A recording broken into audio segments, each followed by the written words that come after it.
Hold on. It bumped up. Sometimes it'll drop the. Okay, test 1, 2, 3, 4, 5. 1, 2, 3, 4, 5.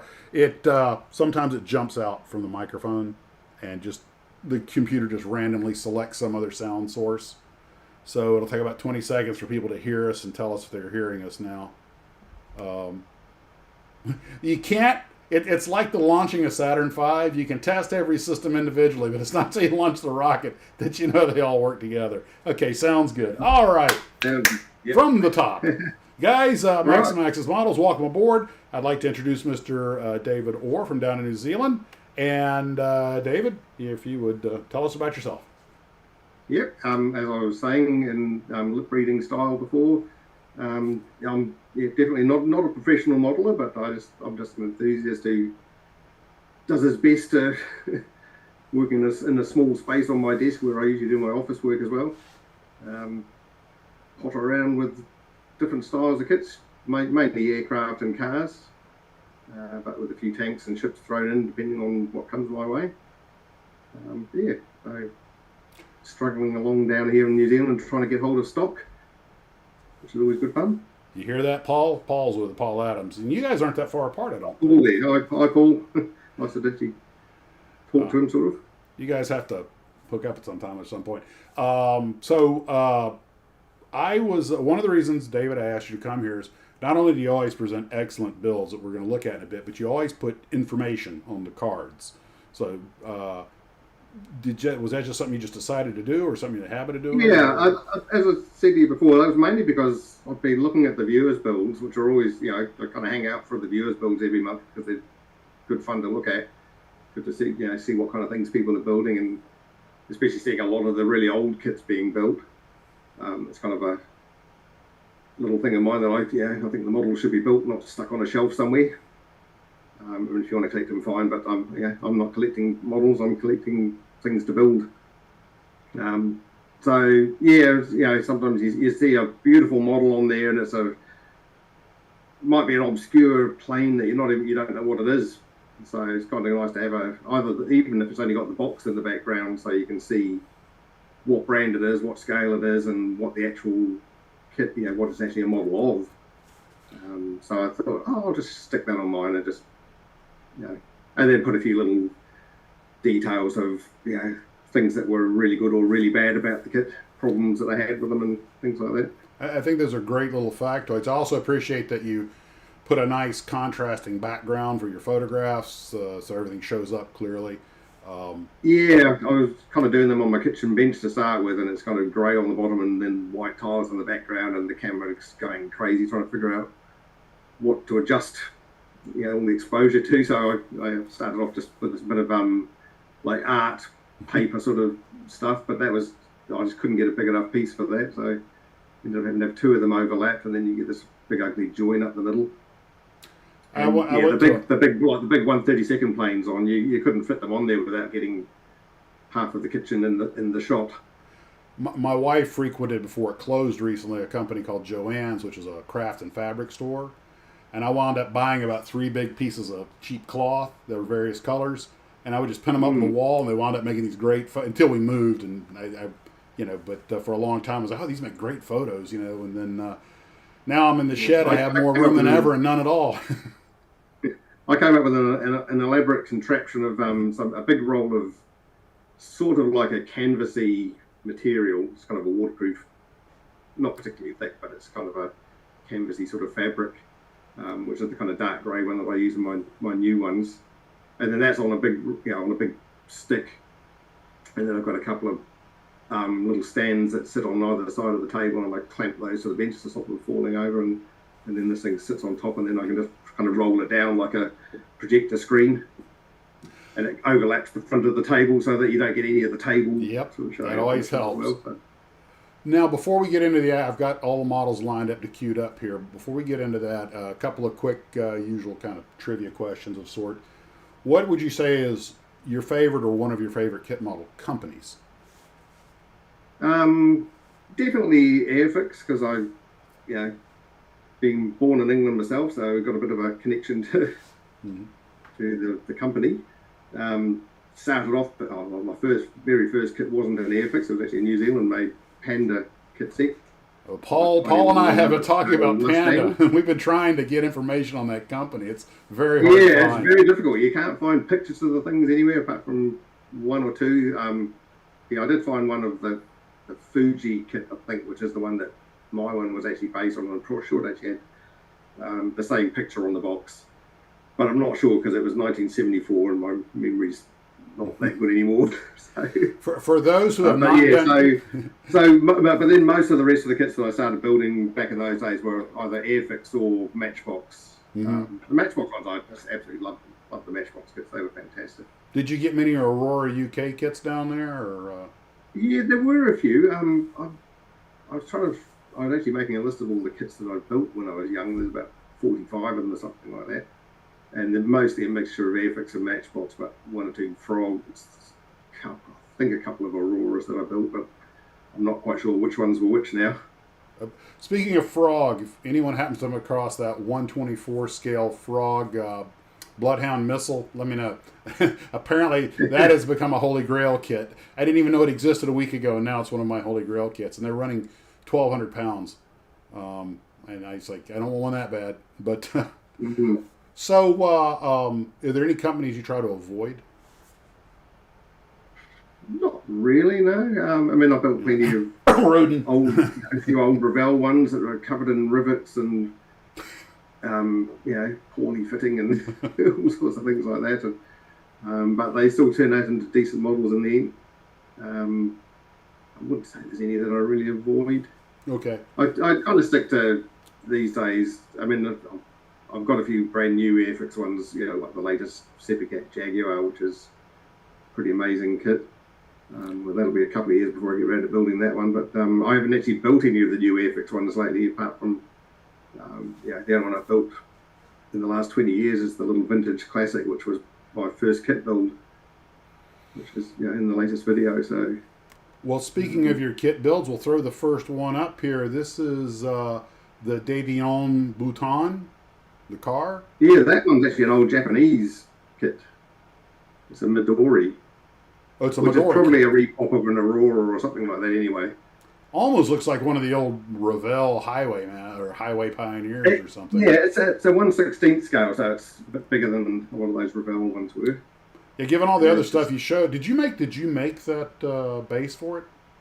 The base is just a chunk of oak off an old desktop. And then I actually just ground a couple of little half-round sort of holes in the bottom just to stick the wheels in. Nice touch. Just so it doesn't roll off. Did you make the sign for it, or did that come with it? No, that came with it. Oh, so okay. that's just plastic. So that was pretty straightforward. The bit of gold Sharpie marker, I think that one was. Okay. Oh, well, the next one from one of my favorite TV shows is your Stutz Bearcat. Now, I have to tell you... the Stutz Bearcat, the blue Stutz Bearcat. Now, I have to tell you that one reason I've always had a soft spot for the Stutz Bearcat was when I was a child. There was a one-season TV show in America called The Bearcats, where Dennis Cole and I forget the other actor's name, big name, Rod Taylor, I think, were a couple of sort of quasi-mercenary types that rode around the American West in a Stutz Bearcat. The name of the show was The Bearcats, and it was I think it was supposed to be between World War One, or just before it was just before World War One. So they were running around with cavalry flap holsters with 45s and driving a Stutz Bearcat with all the accoutrement of that era. If you remember the Lee Marvin movie The Professionals, very reminiscent of that. So I fell in love with that car, and I understand the Bearcat was actually a pretty good sports car in its day. Yeah, it was kind of always like I had that little Matchbox vintage car of that one. It was kind of wonderful. For some reason, the Stutz Bearcat was kind of one of my favourites back in the 70s as well. So it was kind of.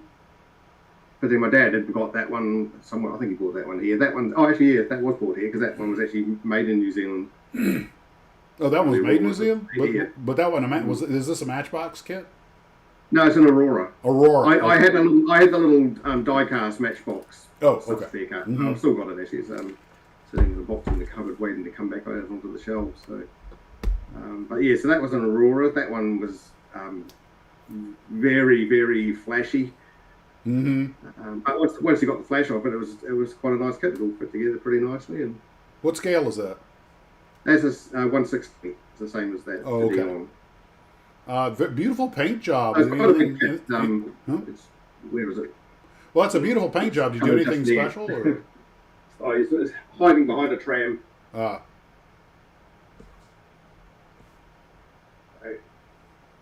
It is.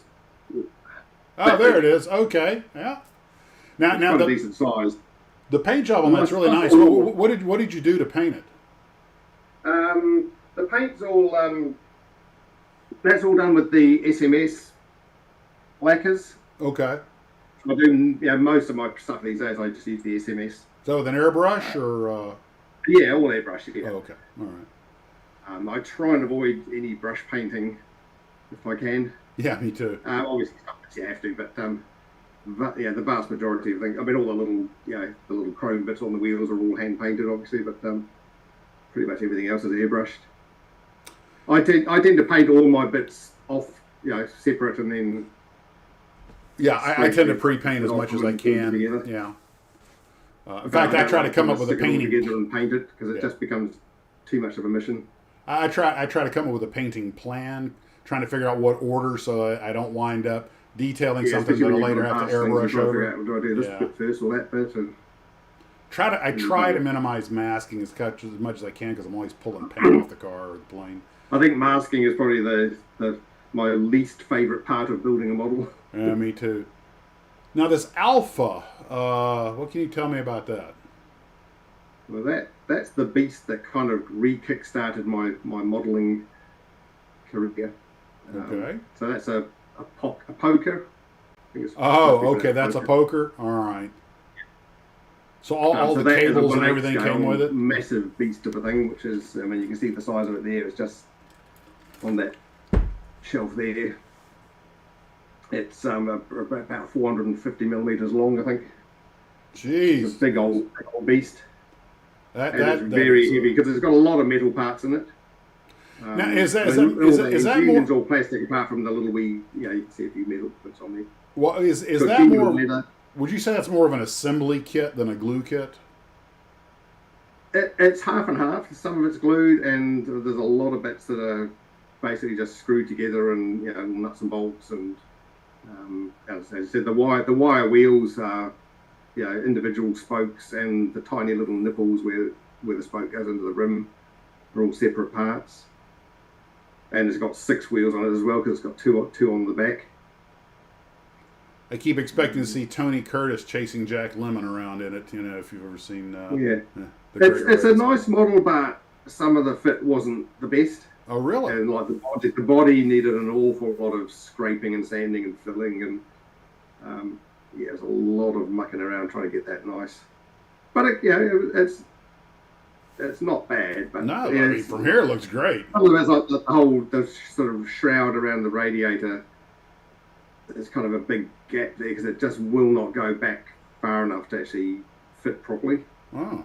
Because it's kind of screwed. There's a whole lot of metal bars, threaded bars that are kind of holding some of the bits together, and all those sort of brass pipes and things on the bottom. They just give you a straight rod, and you've got to bend them to shape. Oh, you had to bend all that to shape. Yeah, they give you the little pattern in the instruction manual. The instruction manual is a bit of a work of art. not quite on the scale of the new Qatari kits, which are like a beautifully illustrated coloured booklet. So some of those ones, the original brass bits, of course, because by the time I put those on, it had been well over 20 years since I actually started building the thing. How long did it take to do that? They were so brittle that you bend them into shape, and then if you went just a little bit too far, and then had to bend it back, it would just snap. Mm-hmm. So I just got some of the K&S brass rod, the appropriate, like 2 millimeter or 1.5 millimeter, and bent some new ones. And of course, they don't quite fit. You bend them to the shape that they are in the instruction, and then they don't fit. So it was a case of just kind of chuck them in there and try and figure out how to bend them to get them to fit in there. And a lot of those other little linkages on there, the things like the you can push the brake pedal, and all these little linkages all move, and then the brakes actually work. But it's so fiddly that they don't really work very well. Yeah, you have to have something off by one of a millimeter, and it all jams up. I recently had an experience with that Bloodhound. The missile launcher collapses and expands, and it did about 3 times, and it broke all the little plastic hinges. Now, speaking, the next one is the Bentley, and the green Bentley. And I believe you were saying something, you were talking to me earlier, something about this beautiful detail. Yeah, that's the old 1/12 scale Airfix kit. That's a genuine 1968 release. That one that my dad had bought. Yeah, again back in like 1974, 75. Would have been sent over. My grandmother used to send us kits over from England all the time. Wow, that's a nice grandmother to send you one of those. The old Rebel ones and all these Airfix ones in here are all old ones that got sent over from England mostly. A few of them aren't, but some of them were bought here. So that was the one where because the rubber tyres were all rattling around in the box loose, and had stuck themselves to the cylinder head. Where I think it's on that one, just around that where it's got the little Bentley sign on the cylinder head. That whole bit was sort of all melted around it, so I had to kind of cut bits out and glue a few bits of styrofoam in there, try and bodge it up with a bit of putty. Beautiful work. It's a nice kit, but there's a few bits on like getting the mud guards to stay in the right position.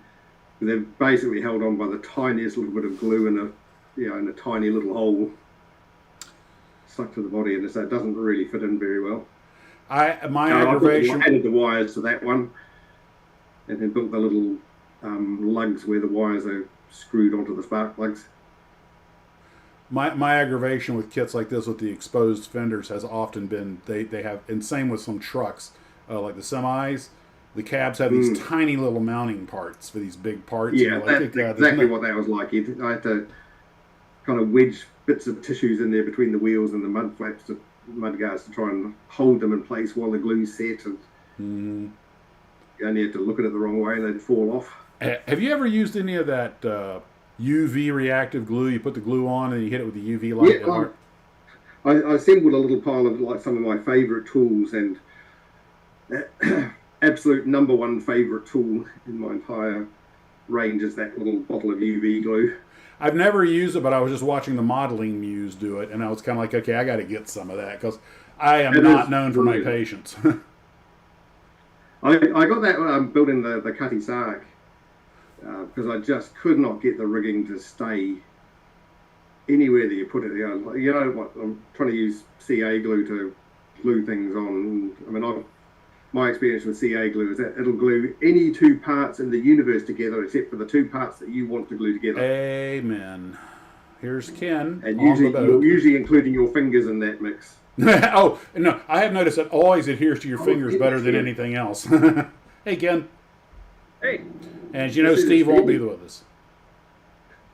I'm on my wife's computer, which is why it says Deb. Oh, that's okay, Ken. The grainier the picture is, the better you look. Jesus, Ken. Ken, this is Mr. David Orr down in New Zealand. He built the models we're looking at. Oh, Ken. This is Captain Ken. Captain Ken. Yes, Captain. Or as we like to say, Captain Ken. We do? We like to say that? That's from a fish called Wanda. Ken. Anyway, so back to models. Now, okay, Ken, I'm putting you on monitoring the comments duty because I can. The next one, I forgot to mention before. I was going to get, especially for this show, some wafer thin mints. Oh, that's okay. We don't have smell-o-vision. Last week, one of the weeks before, was when we were talking about Mr. Creosote from Monty Python. I couldn't believe that you'd never seen that. Yeah. Wafer thin mints. My partner and I, we probably use that expression at least once a week. If you ask, I ask her if she wants another biscuit, and she's, oh no, I'm full. Even just a wafer thin mint. I swear, When I was young, okay. The time is 7:20, and we're going off on our first tangent. When I was young, I would watch Monty Python in reruns on American television, and I absolutely did not understand what was going on, but I knew instinctively it was still funny, and at some level, very clever. And as I got older and learned a little more about British humor and what they were talking about, I later realized it was bloody genius, and. But you got to remember, the average American was more in tune to Benny Hill than Monty Python. But and I didn't appreciate. I think back in those days, the American humor and the British humor were quite different. Oh yeah, but it's really merged a bit more now, being a little bit more similar. Yes, it has, but the Monty Python stuff. Now I look at it, I'm like, my God, you realize that was it's far more cerebral than you realized, and if you told me when I was 14 years old that Monty Python was this cerebral, I'm like, how can animation be this bad? And then you realize that was by design, Yeah. It was all part of the genius. So, back to models. The Morgan that you built. Tell us about this kit. Yeah, that's just a nice, simple little Tamiya kit. 1/24th scale, very nice. That's one of the few ones where I've actually kept the factory chrome on the wheels, apart from the fact that they're multi-spoke wire wheels, which would be a nightmare to try and clean up. But they were beautifully molded. The chrome was just perfect on them, and there's no sort of flash to get rid of. So you end up having to touch up things. There was maybe a little bit, just the attachment points on the bumpers and things like that. Well, I think Tamiya has ruined an entire generation of modelers, because you start building Tamiya, and then you expect every kit to be like that. Well, I mean, I built, a couple of the other Tamiyas I built, like the Warthog. That wasn't bad, but it did have a few little issues. And the other ones have been pretty good, just a couple of the cars, but there's just the odd little bits on them where you try and fit. You get everything perfectly painted, then you try and fit it together. It's like it just will not fit, and you can't glue the pieces down. I have had a few fit issues with Tamiya kits. Paint in the process. And when I have a fit issue with the Tamiya kit, I feel like I've been cheated. It caught me off guard. Like, your Tamiya, this isn't supposed to happen. I've become so spoiled by it. Pretty much everything on this one was perfect fit, except for the hood, because it's actually a hinged hood. Oh. And it just had tiny little plastic lugs to try and fit it into the body, which it was kind of built to glue it together before you painted it, but I wasn't going to do it that way because it's got chrome bits on it and things like that, and so had to paint it before I put the hood into it, and then of course you had to put the little bit above the radiator grill there onto it before you could actually put the hood on, and putty a few bits up. That actually took a little bit of work, trying to get the headlights and things all fed in nicely. So of course the plastic lugs broke, and there's no way you were ever going to glue them back on, so I had to glue some brass rods on and try and file them down to the size where they'd actually fit into the little holes, and drill the holes out of it to get it to fit in. Very, very modeling muse there. He does that kind of stuff a lot, make doors open, everything. I'm sitting there going, my God. And he makes it look easy, which kind of annoys me. Yeah. You could probably make the doors on that one open if you really felt like doing it. They were separate pieces, but Can you guys? I'm not going to mess around. We can hear you. Can you? Oh, good. I wasn't sure. I have to try out something new. Anyway, Kudakilla wants to know: is David planning on doing any SVG cars? Are you planning on doing any SVG cars? Is that 3D printed? Oh, is that Shane Van Gisbergen you're talking about? Oh, Shane. Oh, okay. Now you know. So I'm in the dark about. Yeah, it's a New Zealand race car driver who's in the NASCAR series, and he's kicking everybody's butts. Phenomenal driver. That's the most embarrassing. That's the most embarrassing thing. V8 touring cars. That's the most embarrassing thing since Jeff Gordon was winning NASCAR. He's from California, and that's even worse. Really all the Southerners. Well, in fact, that was so prolific that a famous comedian here named Jeff Foxworthy who does the "You May Be a Redneck If." Yeah. He did a thing about that. He goes, the reason people in NASCAR hate Jeff Gordon is because he enunciates, because he speaks very cleanly because he's from California, and the NASCAR boys are all used to, well, Bever's up there with the V8 going, talking like rednecks, and like all of a sudden you get this pretty boy from California with good diction that's winning all the races, and they're like, ain't right. Oh well, anyway, I'm from the South. So. Yeah, there's a few of who was it? Salvino's do the Shane Van Gisbergen one. But not a cheap kit. Well, speaking of stock cars, you've got this Plymouth Duster. You want to tell us about this one? That's an AMT kit. I can tell just by looking at it. Yeah, that's the little AMT 71 Duster, I think. That was a relatively recent release that I bought a few years ago. I think it's an old kit, but they just re-released it. And, any issues with it, or what I like about that one? I've had a few problems with even the Hasegawas, the Jaguars that I did. Mm-hmm. Everything fits together until you try and get the body onto the chassis. Oh yeah. And you got the V12 engine in there, and it's like it doesn't fit. And you cannot get the damn thing to stay stuck down. Well, how'd you do it? You can see on the red one that I've done. There's a what looks like an absolutely awful welding job done on part of it to try and glue the flipping thing down. You stick it down, and no matter what you use, it just goes pop. Well, how did you do it? This one is I mean there's a little bit of flash on the thing, but nothing major. But just a really nice little kit that fits together beautifully. The engine and the chassis kind of like separate little sections that all fit together really nicely. I have had no end of trouble getting chassis to sit on frames. Even with that Mustang, I had a problem with I think the firewall was a little high. It didn't want to let it sit down. It's that area around there, trying to get the body to fit down over the firewall or fit down onto the chassis, and it just will not stay stuck down. So this one was really nice. Just no problems at all with it. You just clip it on there, put a couple of dabs of glue, and hold it down for a few seconds, and it stays stuck. That's nice. And you don't have to try and fill in any gaps all over the place. So the interior was quite nice. It's got it doesn't have any decals or anything for the dash. I don't think. Did it? I'm not sure actually. But it just fits together nicely. The only thing I did on the engine was just putting the spark plug wires on it, which is always fun. Sorry, I keep talking over you. I was just going to say, JM says, your 340 looks good. Nice stance. Yeah, that's just absolutely stock standard out of the box. The only addition to it is the spark plug wires. It does well worth it, that kit.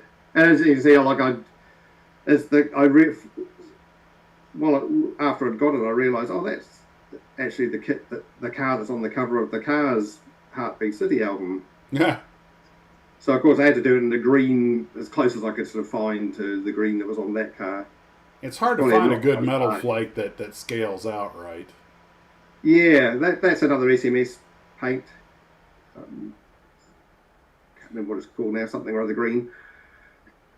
Now I always liked the Duster. I thought it had one of the most balanced looks. Another reason I like the Novas. They just had a very balanced look to them. Well, that's kind of when I got back into building things. Well, the cars I want to build are pretty much all just the Plymouths and Dodges. My favourite ever Matchbox car was a little Dodge Challenger, which I've still got. Well, that explains the General Lee. I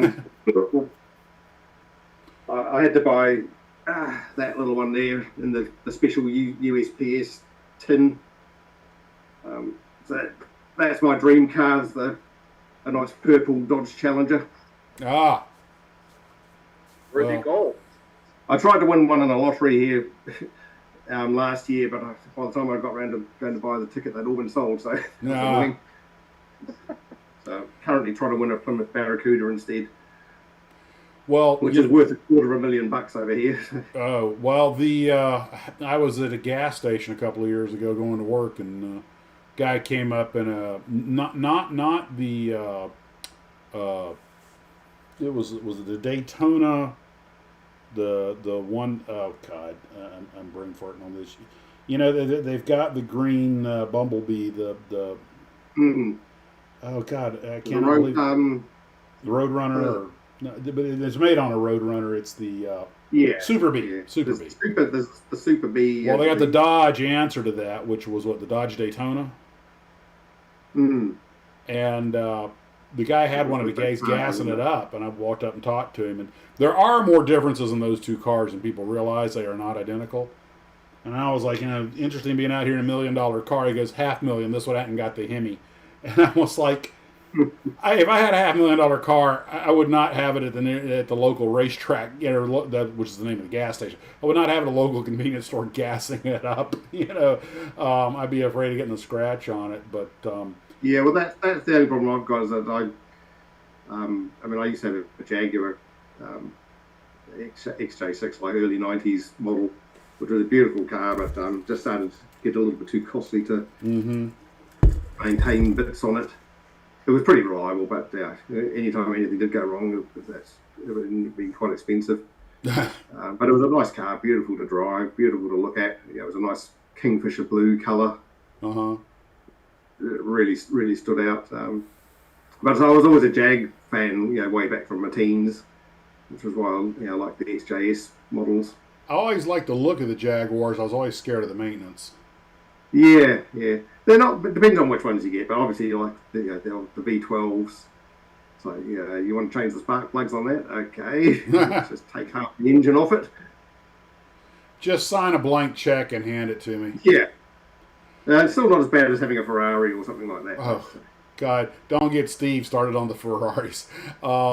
So this MPC kit, personally, I've always kind of preferred AMT to MPC. I've built both. Yeah, well, I mean, this one, I only bought it because I wanted to make General Lee out of it. It's the old MPC Country Charger kit, which is a very old, very flashy, a lot of horrible, sort of funny marks in the moulding, especially on the chassis. It cleaned up all right. I mean, the body was actually quite nice. Some of the details probably not so great, but it was it took a while, but the bumper, the fit of the bumpers was horrendous. I mean, I spent a lot of time just grinding bits out of the front of that, trying to get the bumpers and the grille to fit in it. Yeah, it was the Dodge Daytona and the Plymouth Superbird. I don't know why I brain farted on that. I mentioned on that one. The kit was supposed to have those wheels, the Vector, American Racing Vector wheels, same as from a General Lee, and it came with two sets of wheels, which neither of which were Vectors. And it seemed to be a problem. Like some of the kits had the Vectors and some didn't. Same box, but depending on the luck of the draw, whether you got the right wheels or not. So then I managed to download some 3D printing files and got my local, now defunct model shop to print them out for me. They just look a bit big. We've made them the same size as the tyres that came with the kit, and you put them on there. They're a little bit oversized, but that's all right. I can just see that at the NPC factory. Hey, we're out of these that go in the kit. Just grab a bunch of those. They'll work. Yeah. While Dad says Jaguars and other British cars don't like Canadian weather. I imagine they probably don't. So Fiat, here we have the little Fiat. What's the story on this one? Well, just on that General Lee, there's a few little custom bits on there. I didn't put the photo of the little CB radio that I made, which was quite. That's basically a little chunk of milli putty with a bit of electrical wire sticking out of it and a little bit of sprue, and then I downloaded the manual for the CB radio and printed out on photo paper the actual front panel of the CB radio. So this tiny little photograph on the thing, and bits like the little aerial on the back. The bottom of the black part is a little bit of milliput, and then with a bit of sprue stuck on it. Looks good. Fun games. I always liked the Jigsaw Hazard, of course, back in the my teenage years. Of course, it had Daisy Duke in it. So we actually started calling those shorty shorts Daisy Dukes. Yeah. I remember They they had called the that kit here model as well. over Jeep and everything else. Yeah, man, every vehicle, even the Monica or whatever they were, the police, every vehicle in that show was kitted. Um, so, Yeah, the decals on the General Lee were a nightmare. I mean, I got some from Ukraine, I think it was, which looked like they were the right thing. They turned up; they were 1/10 scale for an RC car. And then so he refunded me the money on that, and then sent me out some new ones. And they came, and they were 25th scale, and they were stickers. For good sakes! So that's back with the little flag on the back behind, just in front of the aerial, as a little sticker. Because I ended up getting some more decals from the States, which were only like home printed ones on clear decal paper. So of course the white on the flag, I had to paint the white rectangle on the roof to put the flag on it, so that the stars were white, and it didn't have the white around the General Lee writing. So that's not quite right, but yeah. But the O one's actually out of the original NPC kit, because it had every flag except for the rebel flag. Oh yeah, they weren't touching that one in this country. Yeah, I mean, of course they did do it General Lee years ago, but now they. Yeah, that's back when sensibilities were a bit different. You can make it the General. I think you can. It's got General Grant and General Washington and things like that. You can call it, and you can put various sort of different flags on top, but not that flag. Yep. But oh well, times are what they are. So. But yeah, no, it's fun little kit. Yeah. Anyway, back to the Fiat. Yeah, what's the story on the Fiat? The Fiat, I built that one for my brother's 60th birthday, which was the year before last. So it's just a little Tallery kit, 1/24th. Quite a basic kit. The engine's not overly detailed, but it's all right. But yeah, it's quite a nice little kit. All the colours on it are all decals, which surprisingly actually went on quite nicely. Oh, that's good. I think they were actually cartograph decals as well, so they were quite good quality. And luckily, they gave you a couple of little rectangles of the red and the blue. Fill in the gaps. As extra to just like those bits around that little scoop on the hood. Mm-hmm. Yeah, the main decal kind of goes on there, but then you end up with a few little gaps here and there, so you just cut some little strips of the red and stick them into the appropriate places, and it came out quite nice. Yeah, it looks great. So my brother was a big Fiat fan. His first car was a Fiat. He had about 3 or 4 assorted Fiats in his time. I actually have some background in Fiats. A lady I knew used to love their little 124s, and I had a 128 station wagon when I was in the Army for a while. Fast little thing for as small as a little 4-banger in it. They were good with engines. Yeah, my brother's first one was a 64, 66, I think. 60, something like that. Anyway, mid-60s Fiat 1500, which was kind of a rounded, boxy sort of thing, but it had a fantastic engine in it.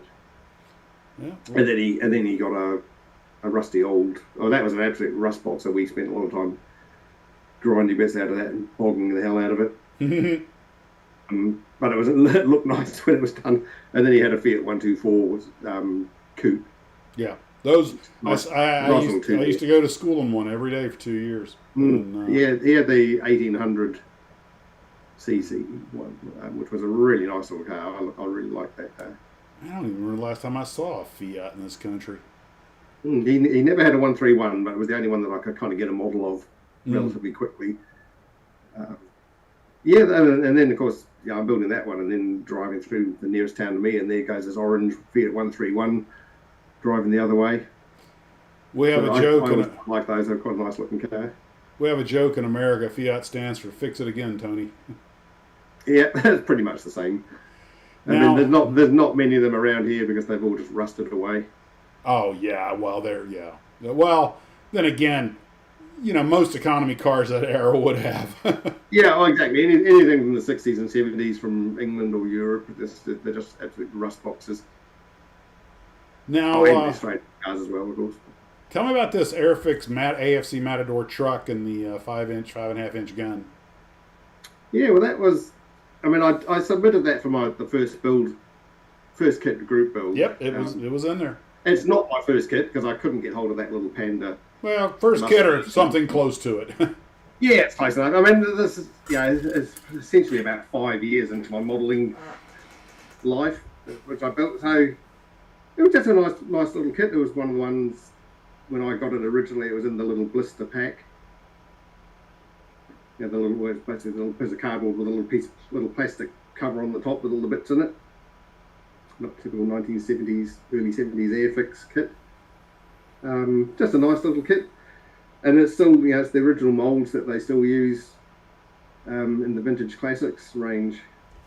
So I thought, it kind of had a bit of sentimental value because we had a modelling little hobby class. There was when I was in, what would it be, year 8 of school. So I suppose you'd call it 8th grade. 176 scale. For one term of the year, they had a little modelling, a little hobby sort of class that you could do, and one of them was making models. I thought, right, that's for me. And so we had to build, you built the model in class as much as you could, and then just finish it off at home. So I think pretty much I built most of it, and then just painted a few bits at home. And then at the end of it, they had a little competition for who, the best model, and my one got second place, and then the one that got first place was this 1/35th scale Tamiya M10 tank destroyer. Mm-hmm. Funny, because I'd never seen that one at all in this entire term of this class. And it was beautiful. It was absolutely beautifully built, beautifully airbrushed, real professional looking model. I'm thinking, I don't think that child actually built it. It's like, I don't think an 8-year-old did that. But the teacher didn't. The teacher completely fell for it and gave that one first prize. So I was highly peed off. It's just, I've held a grudge for 50 something years. You became a world-class model builder in pure vengeance and spite. Yeah, I've built these things in spite of that little shit that cheated me out of that prize. So, so it's always. Did the little figure come with it? I can't even remember who the kid was who actually built it. I just remember the kid. Did that little figure, the driver, come with it? Yeah, he did, but he was a one-armed, no hand, no leg driver. Oh, we call him Stubby. I don't know whether they were designed like that or whether they were, every single one of them is a short shot. It may just make it easy to put him in. They all seem to be the same. He's got a left arm but no hand, and then his right arm's chopped off at the elbow and his legs are chopped off at the knees. So I just cut some new limbs out of some bits of sprue and stuck them on there. You can see them, and you can't even see the feet, but the Douglas Bader of truck drivers. You can see his right hand, so at least he looks whole. That's probably all they were going for. Well, speaking of trucks that gave you some trouble, we have your favorite, the M35. You want to tell us about that? And there are the globs of melted glue or plastic. It's like, I can't believe you salvaged this.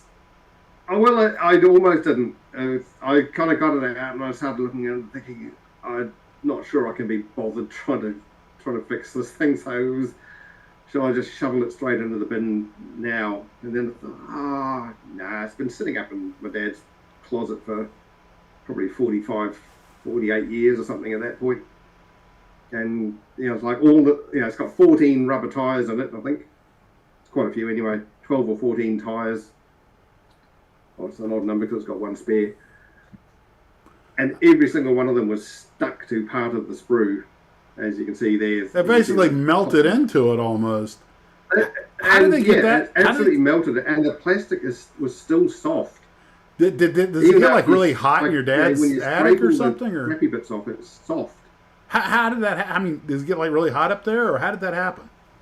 It just seems to be just the rubber just reacts with the plastic. I mean, it's the same as what happened with the Bentley. That wasn't as bad. There was only maybe 3 or 4 bits that got a bit melted on the Bentley, and it was anything that was too difficult to remake. Whereas this one, they had to chop big chunks of it out and put some little strips of styrene and sheets of styrene and putty the hell out of it. And you can see you can see the tread on the tire on those the axles. Mm-hmm. and a couple of the wheels, like the whole side of the wheel was kind of melted off, so I had to What did you build that up with?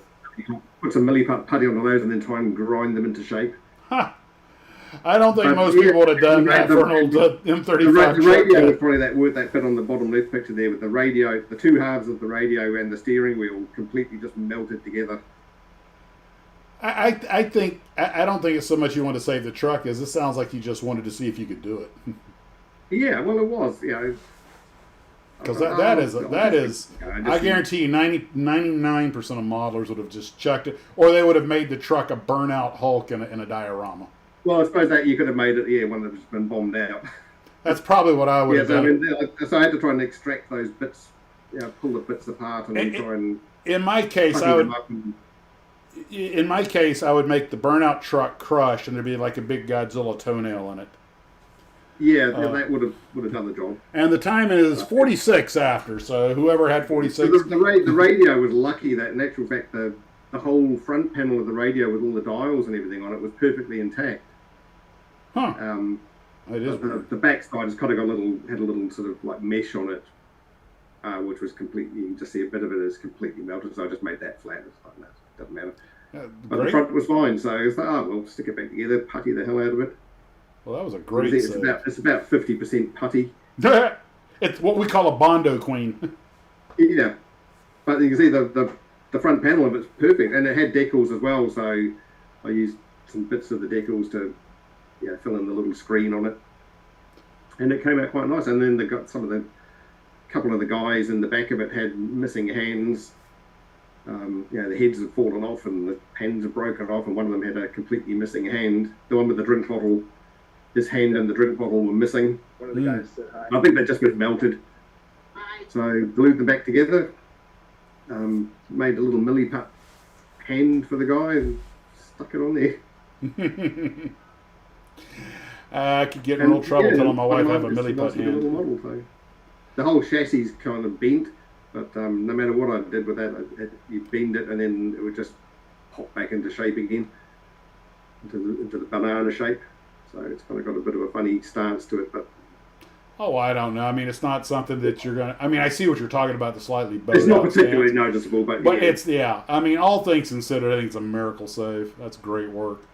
I was really happy that I actually managed to get it. Yeah, just when I looked at it, I thought, it's bad, but we'll be able to do something with it. This mutt, the Jeep, is that the Tamiya kit? Yeah, that's the little Tamiya mutt. I built that one just recently for my helicopter diorama with a sky crane. I didn't put the European, I put the regular olive drab Vietnam pattern on it. But by the way, beautiful. This is what the Jeeps, when I was in the Army, this is how we dressed. That's what they looked like. Beautiful work. Looks just like one of them. That's a beautiful little kit. It really is. Nice. It really is. It just fits together absolutely perfect. I mean, the only horrible bit was the paint job. Well, that woodland pattern's actually kind of tricky. It looks simple, but it's not. Yeah, it is not. So I think I did like the sort of sand brown color, and then did the green bits, and then tried to airbrush some of the other bits, but it was so hard. Some of it I did it with just blue tack. And just FYI, because I've actually helped our driver paint the Jeep. That camouflage pattern. It's special IR resistant paint that the Army issues, but it literally is sprayed on with a spray can. I mean, that's why they're the width of they do have a pattern that we're supposed to follow or get close to, but I was there with him, and we're literally just a spray can just following the line down the thing. That's how they do it. There's nothing exotic about it. They say it's an IR suppressant. Spraying some of the small bits with my airbrush, and it didn't really work very well. It is extremely the worst bits were the kind of the bit in the back where it's all trying to spray into that little back section where the back seat is. It's got a whole bunch of that camouflage pattern inside there. Mm-hmm. And of course, the airbrush is it's all blowing back, and the paint just turned to powder.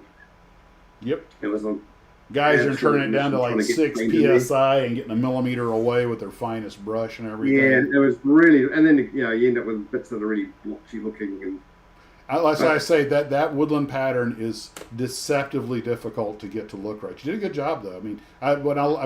I'm not going to get up with a magnifying glass and look for defects, but just sitting there looking at it, looks just like the Jeeps we were all over Fort Campbell. And And The only thing that was amazingly, different, the only thing that would have been different, the only thing that would have been different on our Jeeps was all of the Pioneer tools were brush painted olive drab, including the blades and everything. Yeah. They just, but that was something our unit did. I don't know if that's common to the Army at whole, that large. I don't know what it actually said on the instructions on those, so I just painted them with wooden handles. Yeah, oh no, that's the way it would have come from the factory probably, or something, or a command, or some other. I mean, maybe in Europe they did it that way. We were an airborne unit. The Jeep was our biggest vehicle, and we painted everything that wasn't covered that got hit with olive drab, and it's just rattle can. I mean, the stuff was always coming off, from guys using the axes and the hatchets. Yeah. But it's just one of those things that you had to, and that was our unit, so. But I mean, I think you did a great job on it. It looked very lifelike. Yeah, I mean, I think it was an absolute pain in the butt painting it, but it came out looking pretty good. And the fact I was trying to use some of the the liquid mask, rubber stuff. Mm-hmm. But that would just get into one of those little seams, like at the back edge of the hood there, and it would just run along the seam, and then of course. Going into right into the bit where you're actually wanting to paint it, so I had to abandon that. Some of it's kind of hand painted with acrylic, water-based stuff. So you get the black bits, I think, are all just acrylic. Yeah, the rest of it's just the lacquers. But a lot of masking and then remasking and respraying the bits where all the overspray went. And so like I said, it's tougher the than uniform on the guy. The uniform on the driver was surprisingly easy to do. I mean, that was all just. I painted the base color of either the green or the brown. But you brush painted him, right? Yeah, that was actually quite fun painting him. I always thought it would have been an absolute nightmare, but it was actually relatively easy to paint and quite good fun. So, and he came out looking quite good in the end. That looks great. Wearing the old BDU's battle dress uniform. I knew that. And you thing. see, he's got slightly shiny goggles. So that's I think that would have been just some of this that looks like glass. Staff officer. Stuff. That's great stuff. That's another one of my little favourite little things. Putting on dash, like instrument panels and headlights and things like that. I think this one's got that all over its headlights. They're just painted silver, but just with a bit of the glossy stuff chucked on top of them because it's water based, so it doesn't destroy your chrome things. Mm-hmm. So, but it's good for like visors on pilots and things like that. Yep. Like goggles, just all the lenses with them. Yeah, I usually put a little dab of floor wax on them, give them a shine.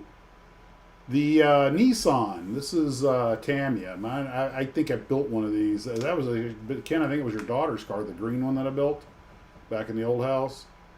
That was a really good kit. Did you like? Yeah, that's a nice, very nice, beautiful fit on it. Everything's really nice. No flash, not much in the way of sink marks or any of those kind of things on it. I mean, it's painted in another one of those SMS paints, one of the colour change paints, so it changes. It's got multiple different colours in it. It's kind of supposed to be purple and blue and purple, but in sunlight you get that kind of a reddish tinge to it as well. Any suggestions? Anything special you need to worry about when you're using those SMS paints? No, not really. They're not great for if you need to hand paint anything with them if you're just trying to touch up bits, because they just melt everything. You get it on another bit of paint, it just tends to melt all in it, so you get a bit of a funny sort of look with it. Okay. But you can do it. Just either use touching up a very tiny little bits of where I've had to glue something on, and you can see a little bit of residue or something in there. Just touch it up, or if you scraped a bit too much paint off. But it's nice stuff. It airbrushes beautifully, dries really quickly. The coverage on it is fantastic. The colour change one, it's a very, very, very thin coat, and applied that one's over a gloss black. So get it as glossy black as you can, and then spray the stuff over the top. So it's kind of like dealing with metallizers. Yeah. You have to paint it black. You have to lacquer it gloss black before you. And luckily with these ones, because it's very thin, obviously it'll wear off really easily. So that's got about 4 coats of gloss on it. Which brings up a question: Did you paint the body before you put it on the car, or did you get everything mounted and mask it off? No, I paint it all before. Okay. Kind of paint the the interior, like the headlining inside the car, and then try and mask it off and paint the outside, and then you usually have to do a bit of touching up afterwards. You always get a bit of somehow a bit of paint always seems to manage to find a gap somewhere. Always does. Because Murphy never takes a day off. Every time.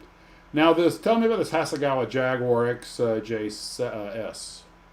It says TWR Sports. I'm not really. The look of the car looks familiar. So TWR is the Tom Walkinshaw Racing. Okay. So he did a lot of sort of aftermarket and customized the standard Jags, and put like all the sort of plastic bumpers and those little side mouldings and the bumpers and the spoilers. And, they kind of tarted up the interiors with slightly flasher leather and different steering wheels and things. And the wheels were different. So he was the guy that used to run, involved in a lot of the Le Mans racing. Went back in the days when they won Le Mans back in '88 or whatever it was, which is what one of the other Jags is. And also won the 1985 Bathurst 1000 in Australia, which is as far as I'm concerned, it's the best motor race that there ever was, because it was won by the Jag. And that makes all the difference. And that was just an absolute, if you ever want to watch an absolutely stunning, just amazing race, it's like a nail biter right to the end. I mean, the brakes were overheating, and one of the cars pulled out because the brakes. I think it pulled out because the brakes overheated. And the other ones, they literally changed the brake discs in the middle of the race and then chucked it back out, and things come on to go and win. They're so hot, they were just absolutely just melting them. Well, so it's a nice kit, but again, that one was quite troublesome getting the body to fit onto the chassis, and the hood kind of rubs against the engine a bit, so it doesn't quite sit down properly. It's as close as I can get it, but it just won't quite sit down at the front properly. There's just too much engine in there. Well, what's the story? It's basically almost the same kit as the Bathurst one and the European Touring Car Championship one that they do. Well, you have this other XJS, the Cabriolet. So that's another Hasegawa. It's basically the majority of it's kind of the same bits, but the body style is slightly different. It's the same engine. And again, that's the one that's got the, if you look on where that little strut goes across from the, diagonal above the engine. Mm-hmm. On the left-hand end of that, there's a horrible gloopy-looking bit of red stuff. That's where the chassis is trying to hold on for dear life onto the body. So it just I tried every kind of glue I could possibly think of, and it just would not stay down. There was just always something that was kind of pushing it back up. Well, I would imagine you'd probably have to remove those bars to get it to sit properly. Yeah, the bar was fine. It wasn't the bar. It's just the firewall and the engine getting in the way, and it's just there's not much contact point to try and glue the thing down, and then of course the super glue just refuses to hold. I know what the So problem eventually is. I got it done to stick down long enough to actually stay there. And then had to turn, because that one's done with another one of those. It's a pearl paint, which is another one that's a very thin. When the stuff settles out in the bottle, it's like an almost completely clear bottle with a tiny little thin layer of red stuff at the bottom of it. So you're trying to hand paint to touch up that red bit there. There's not really a lot in there. Very difficult to do with a brush. Yeah, thin paint. Those I have learned from harsh experience. Even if you take a regular acrylic and thin it for the airbrush, it's a horrible thing to try and touch up with. I think I know what's wrong with it. What's the that? Steering wheel's on the wrong side. But No, steering wheel's definitely not on the wrong side. So that kit, luckily with that kit, they actually give you 2 dashboards. Oh, they give you that, both the a American left-hand and and a the. right-hand drive, which was quite good. Oh, well, that's a But nice touch. they don't give you the brake booster and the windscreen washer bottle aren't actually interchangeable. So I swapped them over. So that one, the windscreen washer bottle is kind of on a bit of a funny angle because it doesn't quite fit onto the shape of the inner wing properly. It was it's really hard to get the thing to fit in there. The little white bit at the bottom.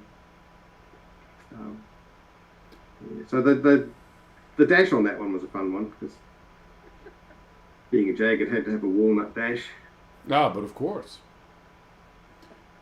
Again, that one's got the spark plug wires in it, which was fun because there's 12 of them. Yeah, Ken. What, Ken? I was just to say, John Ashley Smith said, "Hey, who out there? Who out that steering wheel on the wrong side?" So I'm not the only one thinking that. You can always tell the Americans. Even though it's on the Well, wrong side, I could have made it left-hand drive. it's a beautiful kit. You did a really nice job on it. I'm impressed. Yeah, that's one of those ones where after you take the photos, you look at it, it's like it's absolutely covered in dust. So, oh, for goodness sakes, you try and clean all the dust off. Yeah, that's the ongoing battle. Horrible. You thought you were finished when you put it on the shelf. You trade. I have a thing about dust, so my whole modelling cabinet has got sliding glass doors on it and a couple of plastic seals to try and keep the dust and the bugs out of it. Eric wants to know how many parts you lost building it. That one, I don't think anything. Ah. Yeah, some of them, there's definitely a few parts missing, but those ones were probably not too bad. No carpet monsters? Well, yeah, just various bits of photo etch all over my floor. Well, what's the story on this XJR? It's another Tamiya. The Le Mans one, is that? The silk cut Jaguar. I'm just waiting for the live stream to catch up. Yeah, there it goes. Well, on my cell phone. Yeah, so that's another one, one of my favourite racing cars of all time. So that's the one, well, this one's not actually the one that won Le Mans, this is the one that pulled out during the race. So I thought, I'm going to make that one because nobody ever makes that one. It came with all three. It came with number 1, 2, and 3. So what is silk cut? Number one won the race. Number 2, I think, came third, and number 3 didn't finish. But yeah, so of course they give you it's a beautiful kit, but they don't give you the silk cut logos because it's cigarette sponsorship. Is silk cut a cigarette? Like a 1989 kit, I think it was. Yeah, I think apparently some of them did have it, but and then they stopped putting them in there. So I had to make all the silk cut decals myself, which was lucky. I managed to get some guy had actually put online a little EPS file with the silk cut, the bit that's on the side, in exactly the right font because there's no font that you could find anywhere that matched the actual font of the things. Yes, Lugo, I am definitely spoiled. I am keenly aware of that. The sad part about having my nice big tarp is I've got this magnificent facility, all these tools, all these models, but the only thing I lack is the skills. well, that's right. I mean, you see, like the getting the purple right on the decals was incredibly difficult. That's what I was wondering if I was going to say if the purple are decals, how did you match that? Now this just was this Castrol. I gather you painted the front lip. And the Castrol one came with it, and all the purple on the top is decal. Oh, okay. The purple on the bottom half, the front bit and the bottom of the sides and the rear wing is the Tamiya lavender spray paint, which you can only get in a can. And that's the one I started using it straight from the can, and it was just absolutely awful. So what'd you do? It was like all you could get was full blast. Oh yeah, that's a rattle can. Paint, and like the whole inside of my spray booth was just purple, and trying to get it to cover it nicely, and not go too much was just almost impossible. So some of it I ended up stripping off, and then I decanted the rest of it out of the can. And How did you go about? How did you go about How did you decant it? I basically got a bendy straw, and you stick it into the nozzle, and then just squirt it straight into a bottle. Okay, interesting. Yeah, I've made a few attempts at decanting. They did not go well, and it looked like a paint explosion had taken place. Because that's kind of what had happened. No, it wasn't actually too hard. So you just a standard little plastic straw, and it was the one with the little bendy, with top end of it bends. Now, did you pull the cap off of the can, or did you just pull it right up against the cap? I think the straw actually fit directly into the little circle sort of. Oh, that's great. Yeah, the face of it. Yeah. So actually, I think the way those nozzles are, there's kind of a little plastic that kind of sticks out, and the straw will actually just fit over the top of it. So it was quite easy, and it was just sprayed it into a bottle, and then I think I left it a couple of days just to try and sort of gas out, and it was still bubbling up after that. You open the bottle, and it just explodes all over the place. Boom. Yeah, I've had them get away from it. It wasn't pretty.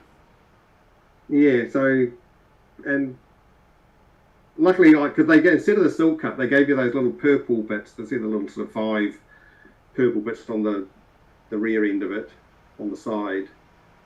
There was that went all the way along, kind of all the way onto the door. So there was a whole lot of extra little bits of purple. So you can see those on the picture. They really show up in the photos. You can't see them as much with the naked eye, but all around that silk cut on the front and the ones on the rear spoiler, there's just a whole lot of little strips of purple stuck around it because they were homemade water slide decals on inkjet water slide inkjet decal paper, so they tended to lose a bit of the colour around the edge, and so you'd see a bit of a fuzzy white edge, and the colour wasn't exactly a perfect match. So I just trimmed it up a bit with some extra bits of decals. That's how I did Ken's Erie Lackawanna Railroad locomotive. I've had to do that very thing, and you're never satisfied with it because it never looks quite right. I mean, but it's still the photos looks great. Yeah, the photos show up all those little bits where you can see the differences in it, but when you look at it on the shelf, it looks fine. Yes, and that's what matters. You can't get a photo of it that doesn't highlight the difference in the colours. But that's a nice kit. It pretty much all fits together almost perfectly.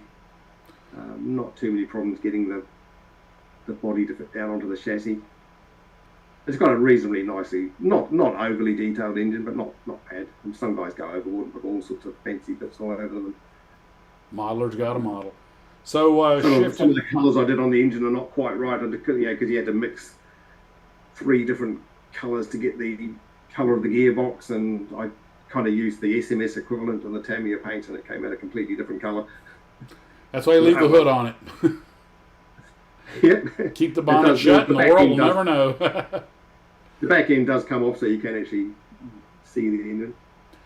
Well, shifting gears, now we're going over to aircraft. We've got your A10 up here, and I believe this Tamiya A10 you said was one of the ones that actually gave you a little bit of a fight. Yeah, it's not bad. I mean, a lot of people sort of claim that it's not a great kit. It was okay.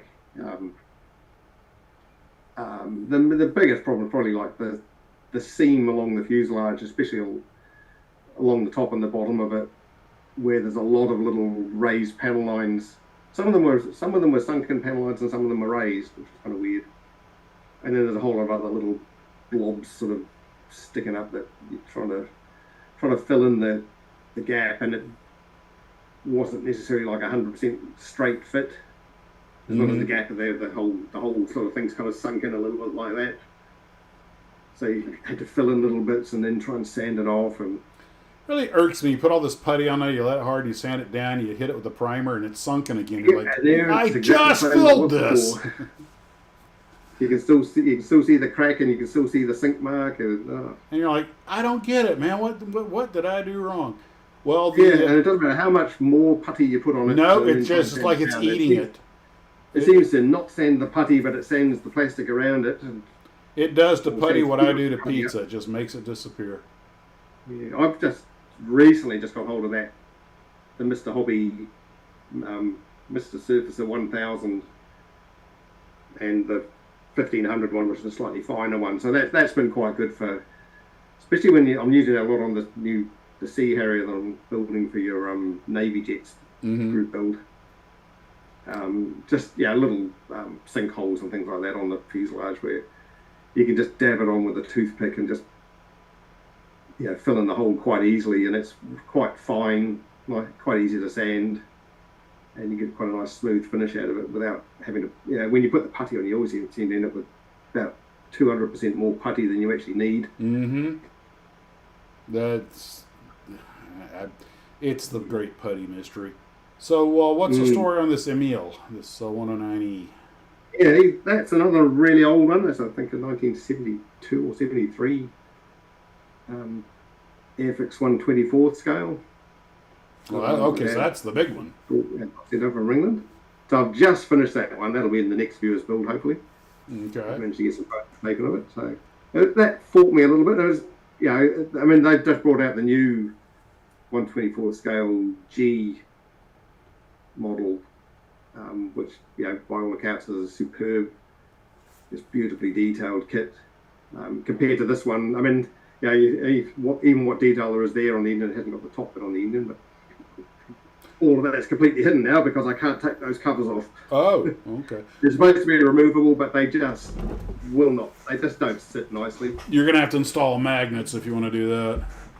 Yeah, magnets wouldn't touch that thing. Oh, okay. There was so many bits, all the little bits around the rear end of the cannons or the machine guns, just rubs on the inside of the cowling, and I had to grind vast amounts of plastic off the inside of the cowlings and then chop a whole lot of bits off the tops of the guns and a couple of the bits stuck on top of the engine just to get the things to fit down, and then I thought, no, I'm just going to glue them down.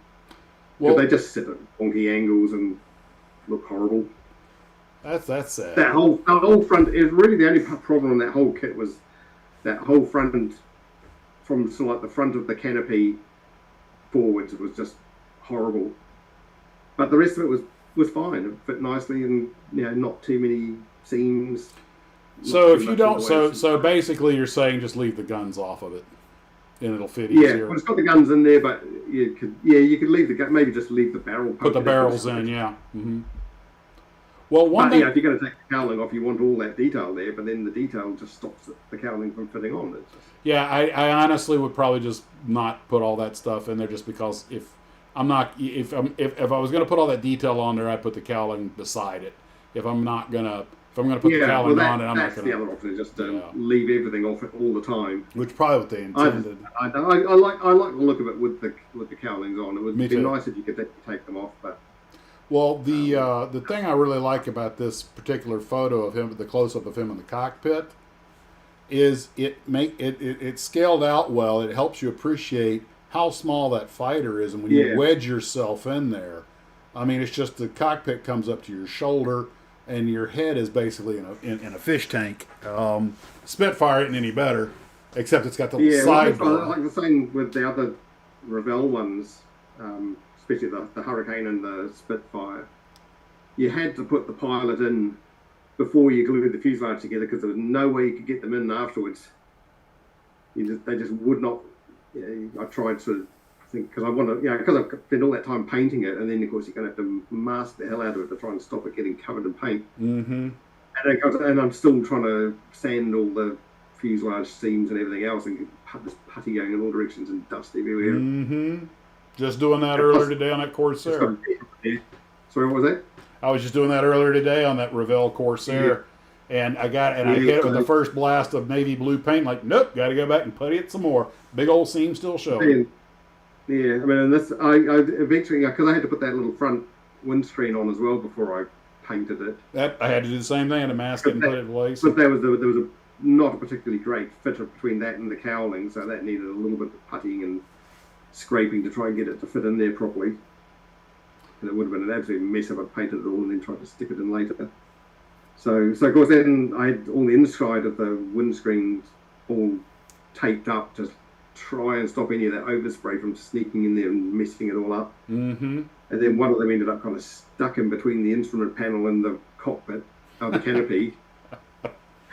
Yeah, So the fight goes on. Just no amount of yanking and trying to get it out with fine tweezers would get this damn bit of tape out of there. Yep. And now on the left, you can see it looks like he's got a fingernail now, but it's actually just a bit of paint that's chipped off while I was trying to get the masking tape off.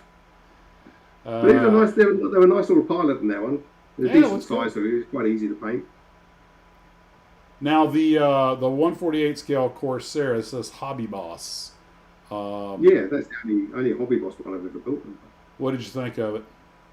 That was quite a nice little kit. There was just sort of mentioned on my little notes on it that getting the outer part of the wings to fit on was the worst part, because there was just a tiny little sort of mounting point.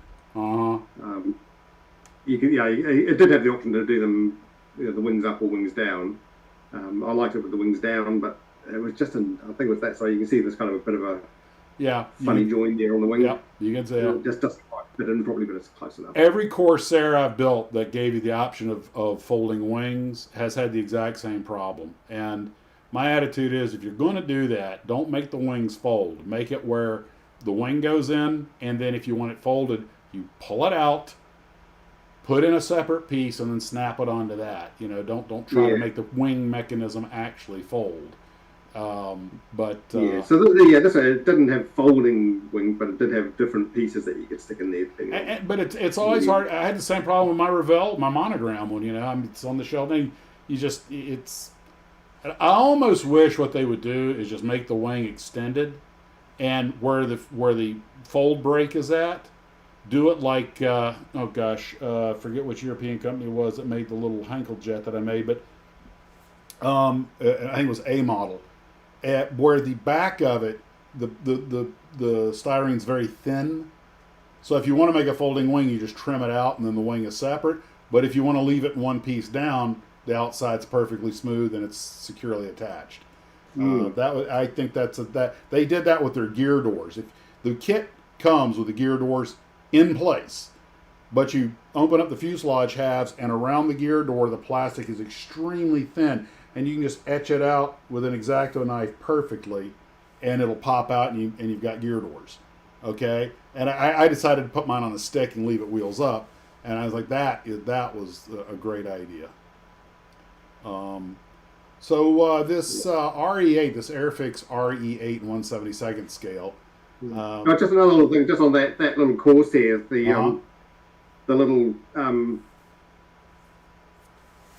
the little Japanese flags on the side of it, they were fun. Well, that was just one sheet, right? Obviously, it's a bit like the swastika, where they give you multiple parts to make the flag. And so the decal was 4 separate decals. Really? So you put the white rectangles down. So it was a little 3x3 grid of white rectangles, and then you put the sun on, just the round part of the sun. So that had to go over the top of the other decal, and once one of them was on there, the other one is like, you put it on there and it's like, it doesn't want to move. Why? I mean, get them on there without damaging them. And then the rays of the sun were 2 separate decals. Oh, you gotta be kidding me. One had they would like cut diagonally. So you had the top left sides of the rays and the bottom right sides of the rays that all had to go on separately. What? I've never heard anybody have any problem with the Japanese flag. What on earth is the story behind that? Yeah, I know. This whole argument about putting swastikas on your planes and things like that. Well, it's a historical plane as far as I'm concerned. Yeah, there's a point where people need to just relax. Doesn't make me a card-carrying Nazi. Yeah, I guess. So it's the same like, the Japanese, people don't seem to make that much of a fuss about Japanese ones. Well, it's partly because they still have the same flag today. But anyway, I think, most of the Japanese models, they don't seem to have a problem with just the plain round. The Hinamaru, the red Hinamaru. Maybe it's just the rising sun one. Maybe is a little bit more, a symbol of the regime, sort of. That or the so in the end, the flags, they're slightly off kilter on the white. Well, it's also Because once they possible were on that's there- the only way. Once they were on there, they were not moving. There was no way you could get the damn things to move once Oh, you I'm put them on. So sure. you had But it's one also chance to stick it on. it's also possible that the printer didn't have the machine that could do the whole thing in one pass. I don't know. Yes, it's bizarre, really. I mean, the rest of the decals were just perfectly normal, no Mm. problem at all. Okay. Yeah, sounds like somebody was making a concession to political correctness, but oh well. Mm. There's a world Anyway, to yeah, model it's, in. nice. It's a nice little kit. Yeah, very, very nice. Apart from my stupid decision to make the left-hand side gun doors open instead of the right side, and then thinking, oh shit, the decal goes right on top of those, and it's a one-piece decal. So. Oh well. If that's the worst thing that happens in your build. Oh no, well it was all right because I hadn't glued them on, so I hadn't glued those little flaps on, the hatches. So I just put them in place, put the decal on, sliced it along the lines, and then patched it up, and it worked. So Well, this. here's that. Go This ahead. is just another little old. This would have been one of the old bagged Airfix kits. Yeah, it looks And pretty then with straightforward. a little piece of paper at the top. The RE8, I was just watching a video from a YouTube channel called Showtime 112. He does a lot of the old dogfights using like Flight Simulator or one of the games. But anyway, he does his research. But he was just showing a bunch of battles that took place during Bloody April and the Fokker Scourge. And it shows a bunch of these RE8s out there. And they go, well, the Germans were shooting down so many of these RE8 reconnaissance planes, they decided to send them as an escort, so they sent 4 more RE8s as escort. And I'm like, oh, God, talk about the blind leading the nearsighted. I was like, they lit and of course the Red Baron and his boys jumped on them and shot most of them down. I'm like, I cannot believe that. I mean, I realize you fight the war with what you have, but I'm like, I cannot believe you guys are still sending guys out, in these airplanes when the Germans had the Albatross 3 and all this other stuff. Hey, David, Sluggo wants to know, where's the rigging? 1/72 scale. I did a bunch of that. It'll drive you bonkers. I'll box it up and send it over to Max, and he can do the rigging. Oh, thank you, no. Oh, lost in transit. My dog ate That's my a good homework. idea. We like that. That could almost ended up in the bin as well. It's a nice I, little kit, but then you try and get the wings on it. It's like, yep. jeepers. I've seen several videos and done it myself. There's not a lot of in the way of anywhere to actually get those struts to actually stick. No, and I've and I've done this myself. Actually, made a scaffolding to mount to hold the wings on while everything's in place. It's about what you have to do. It can be a real I had that nightmare. thing kind of propped up on all sorts of things, trying to get it to stay in the right position and kind of try and get the angle on them right, and it just kept them falling apart all the time. And the struts in the middle, going from the fuselage up onto the wing, they were all too short. Oh, the cabane struts, yeah. And then the other ones don't fit. They're like 2 or 3 millimeters too short. So Yep. luckily, a few extra bits of sprue always comes in handy. So. Been there, done that. But I mean, it was actually for a 1957 molding. It was quite nice and clean molding on it. A few little ejector pin marks on the wings and things like that, which were relatively easy to fix up. The decals were falling apart on me, and it had the horrible little the roundels. The red part in the middle was completely off center. So they ended up the ones on the tops of the wings were fine, but the ones on the side were just horrible little things. So I just painted those. Several old kits lately where the entire roundel was just a skosh off of the whites. They had this white rim on one side, but not on the other. I'm like, yeah, you know what? I'm just going to go with it. I'm not going to lose any sleep over that. But isn't this Tamiya Sea Harrier has actually got the separate red part for the roundel. So what the heck were you thinking of? I've seen a lot of that. That's gotten real common. It's easier to print them that way, and that way you'll know that you don't have to worry about them being out of register. I mean, you would have thought even in 1982, Tamiya would be able to print the fucking things in the center. I don't know if they do that in house or they hire a contractor, but their quality control is usually pretty good. But then again, we printed 10,000 of them. Okay, just send them out. Well, I'm not sure whether those Sea Harrier decals are going to lighten up enough to be able to use them, but we'll see. And they'll probably be pretty horrible when I do put them on. Now, here's your recent Spitfire, and this is the one when I looked at the pictures. This is actually the one that made me think, I need to have him on the show because this is just beautiful work on a 1/48 scale model. And let's see, this is an Edward, I think. Yeah, so it's a really nice kit. Really, just the fit on it is pretty much perfect. Everything just sticks together really nicely. Pretty good details for a 1/48. And it was a trophy pack, so it had the photo edge, canopy masks and masks for the other little landing, the other lights underside of it and things like that. So it was a nice kit, easy to build. They give you like 9 different marking options, French ones, American ones, several British ones. I quite like the colour scheme of the Malta one. So, the decals going. I mean, this has got the newer style decals that have the film on the top of them. Mm-hmm. Which a lot of people, you watch YouTube videos thinking, oh, bugger, if I bought the wrong kit because these decals are going to be horrible, and they were absolutely beautiful decals.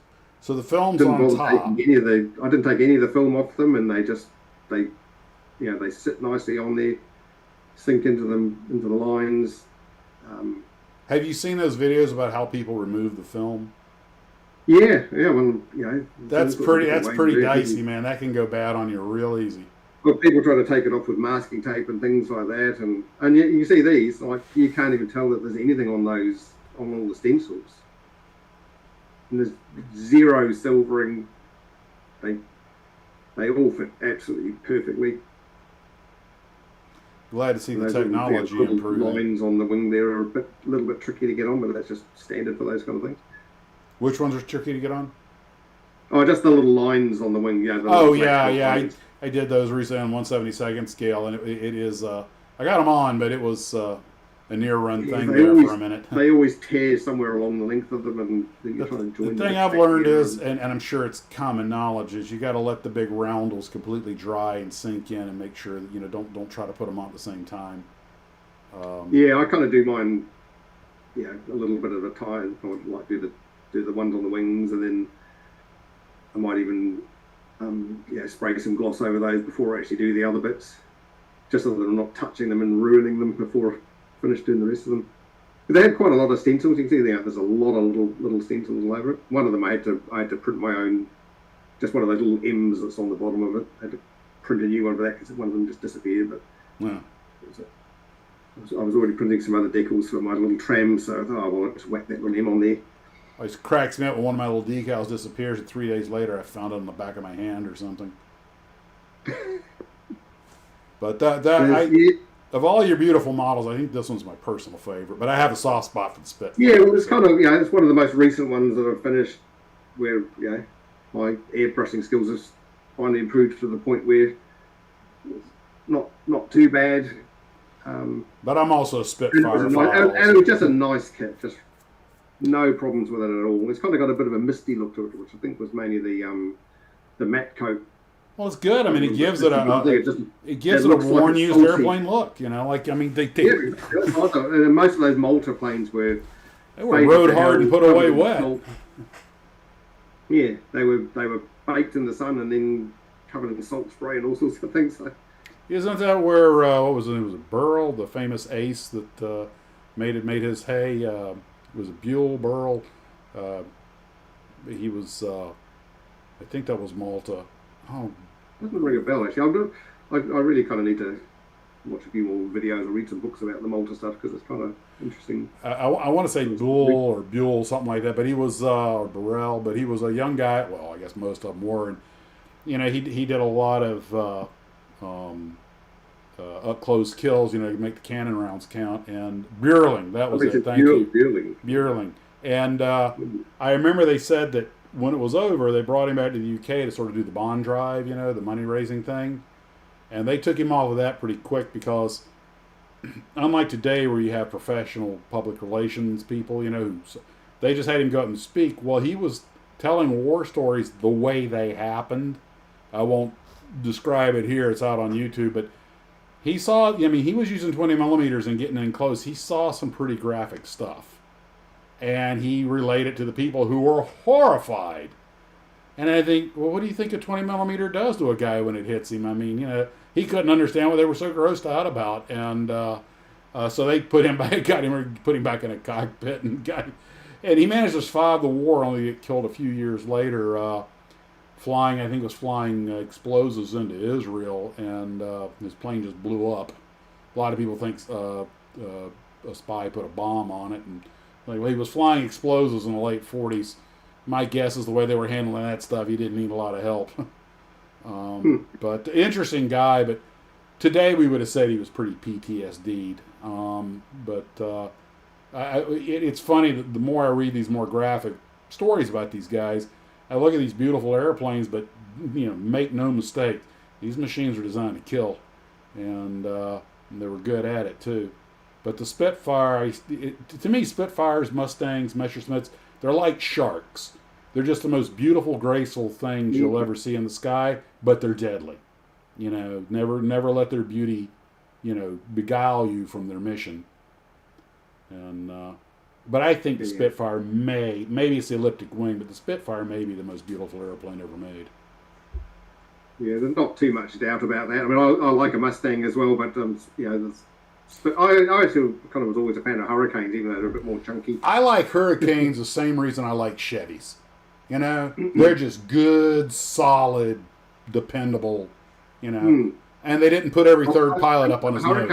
Hurricane little Airfix Hurricane, I think was the first Airfix kit I built, which I think was probably the second kit I built after that glue bomb Panda Mustang that I built.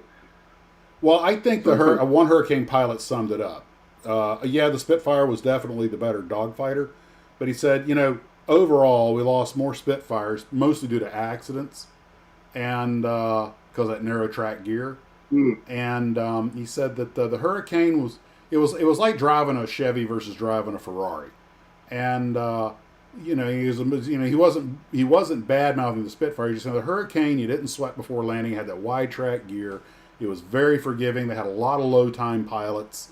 It's like if I had to equip a squadron of young pilots with 200, 250 hours, I'd rather give them Hurricanes just because better chance they're not going to ball the plane up. Because when you get right down to it, we didn't actually lose that many in direct contact compared to how many we lost in accidents and. There's probably more Spitfires probably lost trying to land the things than actually. Pretty equal number. And when you look at the Hurricane, next to the Spitfire, I was quite amazed actually when I built those Revell ones, how big the Hurricane is compared to a Spitfire. It is. It's much bigger. Huge. And apparently it was easier to get out of. I looked at them. They must have got the scale wrong on these because it just doesn't seem right. But yeah. No. And it was easier to fix too. I think they had a higher uptime because because of course parts of the sides of it were dope fabric sort of stuff. They could bullets went through and out the other side, and so they just slap a bit of tape on the outside of the bullet, glue a bit of fabric onto them, and send them back up again. I don't know how much truth there is to it, but my understanding, at least during the Battle of Britain, that they did try to get Hurricanes to go after bombers and let Spitfires tangle with fighters, which was a good strategy. Didn't always work out that way, but and I think the gun concentration on the Hurricane may have been more effective, especially against the bomber. But there's a couple of quite good videos. I'm trying to think who did them, and obviously some of Rex's Hangers ones. I love Rex's Hanger. Talk about that kind of thing as well. Rex Emerson. I did see one. I think it might have been the Wing Leader films or books or whatever. They do some quite good videos on it, and there was a very good analysis of which one, what happened with the Spitfires and the Hurricanes. Whether they were going after the bombers or the fighters or whatever. And there's a lot of fallacies about what actually happened versus. Well, don't forget you've got issues with Trafford Lee Mallory and Keith Park and the rest of there were, and guys like Bader. I mean I think it was Park wanted to have Bader arrested at one point, because he's down in 12 group, he's not covering the airfield. He follow the rules. Yeah, well, he wanted to go get in the fight, and while you're dashing off and getting there late, you're not guarding our airfield. you know, all these egos and everything, and a lot of people don't realize today how much latitude commanders had back then, and doubting, you know, what they call old Stuffy, you know, he was just trying to save England, you know. That's one reason I love the movie The Battle of Britain. I love the flying scenes, which are fantastic. I did a video documentary about the making of the movie, but I also like how it showed. And I don't know if you know this, and I'm sure you've seen The Battle of Britain. Please tell me you've seen The Battle of Britain. But the scene where Trafford Lee Mallory and Keith Park are arguing in front of Dowding about the big wing or the little wing and all that, you know, all that other stuff. A lot of people don't know this, but Dowding was in his wheelchair just off camera watching. He was invited to come watch the scene since it was about him. And he watched it, and Olivier, you know, did his little thing, you know, what we need as pilots. And they said every actor in that room was sitting there with their breath held, and when they said cut, every head turned towards Dowding, and he just gave a little smile and a little nod, okay, and he said it was a collective sigh of relief. You know, he felt that it was actually a pretty good you know, they had to encapsulate it in one scene, but he said, yeah, they definitely caught the spirit of the problem with those guys, and I'll have to go back and watch that film again. But decades I've seen it. Well, one reason it was so good is they had, you know, Germans and Brits, and I mean the fighter pilots who were there as the technical advisors, and old Adolf Galland and Stanford made close enough to the war that, you know, a lot of those guys were still around. Well, I'll let you in a little something that they didn't tell anybody till the movie was made because they would have lost their insurance. You know, those were all Spanish Messerschmitts they had, and they had of course they had the Packard Merlin engines in them, or the Merlin engines in them. But anyway, Galland hadn't flown in 10 years or more, but he and Stanford Tuck, who had become the best of friends after the war, they got in one. They had the world's only, and it's still out there flying right now. They had the world's only 2-seat Casa copy of a Messerschmitt. It was a trainer, and that's how they filmed some of the scenes from the back seat of the Messerschmitt, because they had the only 2-seater. They got in it. They fired the thing up and they took off, and this is in the book about the making of the Battle of Britain, the battle for the Battle of Britain, and Galland was flying because he, you know, Tuck had never flown one. They were just going for a joyride. He goes, Galland comes in over the airfield about 10 feet inverted, and it was like he'd flown his last combat mission that morning. He hadn't lost a thing, yeah. And they landed, and of course everybody, I mean, frickin', what's his name, the director, the one who did all the James Bond movies, Cubby Broccoli and them almost crapped themselves. And please don't do that again. But it's just one of those things. Okay, well, let's get on with it. Back to the models. Was that Edward one, the photo etch on it was nice, was the nicest and the most horrible experience I've ever had. Pain to put in, but look good. Panel, you know, which you can see there, is absolutely beautiful. You know, like 3 pieces that all overlay each other and all pre-painted and absolutely beautiful. But the harnesses look really nice, but they weren't too bad, but they were a little bit tricky to try and get them to stay stuck together. And yeah, I've always had a little trouble with that too. And there was a bit of cursing going on trying to get those in there. But most of the other photo etch bits, I wish I just left the plastic bits on there. Yeah. A lot of guys I know just use little strips of tape. So here we got the big 124 scale jobs. There's your favourite one down the bottom right. I'm sorry, 132nd scale. I've got that very one on my shelf in the other room. But the reason I love that one so much is my brother had that box art by Linwood, still my favorite box art, on his wall for years. So I was always in love with the Spitfire from that. And it's a terrible fit, though. The ailerons had huge gaps of daylight. The canopy didn't fit. Putty in the wing roots, you wouldn't believe it. Oh man, but it's still, you know, you did a nice job cleaning it up. I also built the Stuka. I have not built the Hurricane, but I have built the Stuka. I put it in the the Hurricane was another one of the made in New Zealand Revell kits. Oh, okay. Well, they have mostly quite a nice mould. it's kind of the wing roots were a little bit of a problem area, but not as bad as the Spitfire. The Spitfire had like 5mm gap, and I had to put glue some bits of styrene into the underside of it so that there was somewhere for the putty to actually stick into. Yeah, not their best effort. I think that's got a fair chunk of the UV glue in there as well.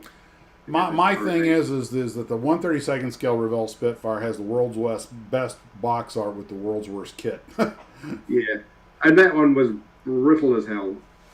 Now the Hurricane, every little skinny piece on it would just break, just at the slightest touch. Yeah, I'm having that problem with the Corsair. Trying to get them off the sprue, and then you'd fix them up, and then you paint them, and then it'd break again. And I don't know what they were putting in the water in California at Venice, but that plastic was just too brittle. Well, this one was made in England, so maybe it was a special recipe. Kind of a pale sort of greeny, I think, the green one. Yeah, I think mine was a green. Whereas the New Zealand made Hurricane one had quite nice plastic on it. It was kind of a darker olive green. Not too many problems with that one, I don't think. The decals, I mean, both of those have got the original decals on them, which were pretty, like the DWK part on the Spitfire, that's kind of in about 20 pieces, I think. All kind of fit back together. I had the original. Try and move it, it just disintegrates. The original decals worked on mine as well, but they were so thick that they didn't want to lay down. I had to put a gallon of Solvaset on them. Yeah, these ones were very thin. Very thin, very fragile, and a lot of silvering on it. You see on the was it N3029 on the side of it, it's really silvering. It doesn't matter how much decal stuff you put on it, it didn't make any difference. Well, on this, it's an old kit. Who cares? You know what? I tell people, if you want to build that kit, here's my suggestion: get a pound of putty, okay? Because you're going to need it. All right. Don't be afraid to putty, slather, grind, and maybe buy some aftermarket decals for it. Yeah. And pose a canopy. Yeah, they will try. And pose a canopy open. I keep mine canopy open just so you can't see all the. And the same with the measures. The 109 canopy didn't fit very well. The Stuka canopy was fine. I think that one, the Spitfire and Hurricane canopy. Yeah, it's a Stuka one. With those ones were all pretty good with the canopies. I think the canopy slides on that Spitfire. It does, and but for some reason mine had an enormous gap. Pilot figures. The Hurricane and the Spitfire are pretty much identical. There's a couple of subtle differences just in the way their harnesses and things are, but they're pretty much the same. And they were quite nice, quite reasonably good detail on. Whereas the two guys in the Stuka are funny little, odd-looking little characters. I normally don't put the pilots in these things. They look like supersized versions of the two guys that are in their RE8. Yeah. Well, I thought the guys in the RE8 looked like Cybermen out of Doctor Who. They had funny little heads on with funny little helmets and things. I did put the pilot in the 109 and the Spitfire, but I could be wrong, but I think I left the pilots out of the Stuka for just that reason. Now, moving on, we have your New Zealand C130 from Metallery. How was that? Anything special on this one? Nothing special. I mean, it was an old 1999 bought kit that my neighbour actually had it. So his father actually gave it to him to build because it's the plane that he flew to Vietnam in. As I said, in '66. So he was in the my neighbour's father was in the artillery, working with the Australians and the Americans in I can't remember which place it was now, but place that had a lot of famous battles. So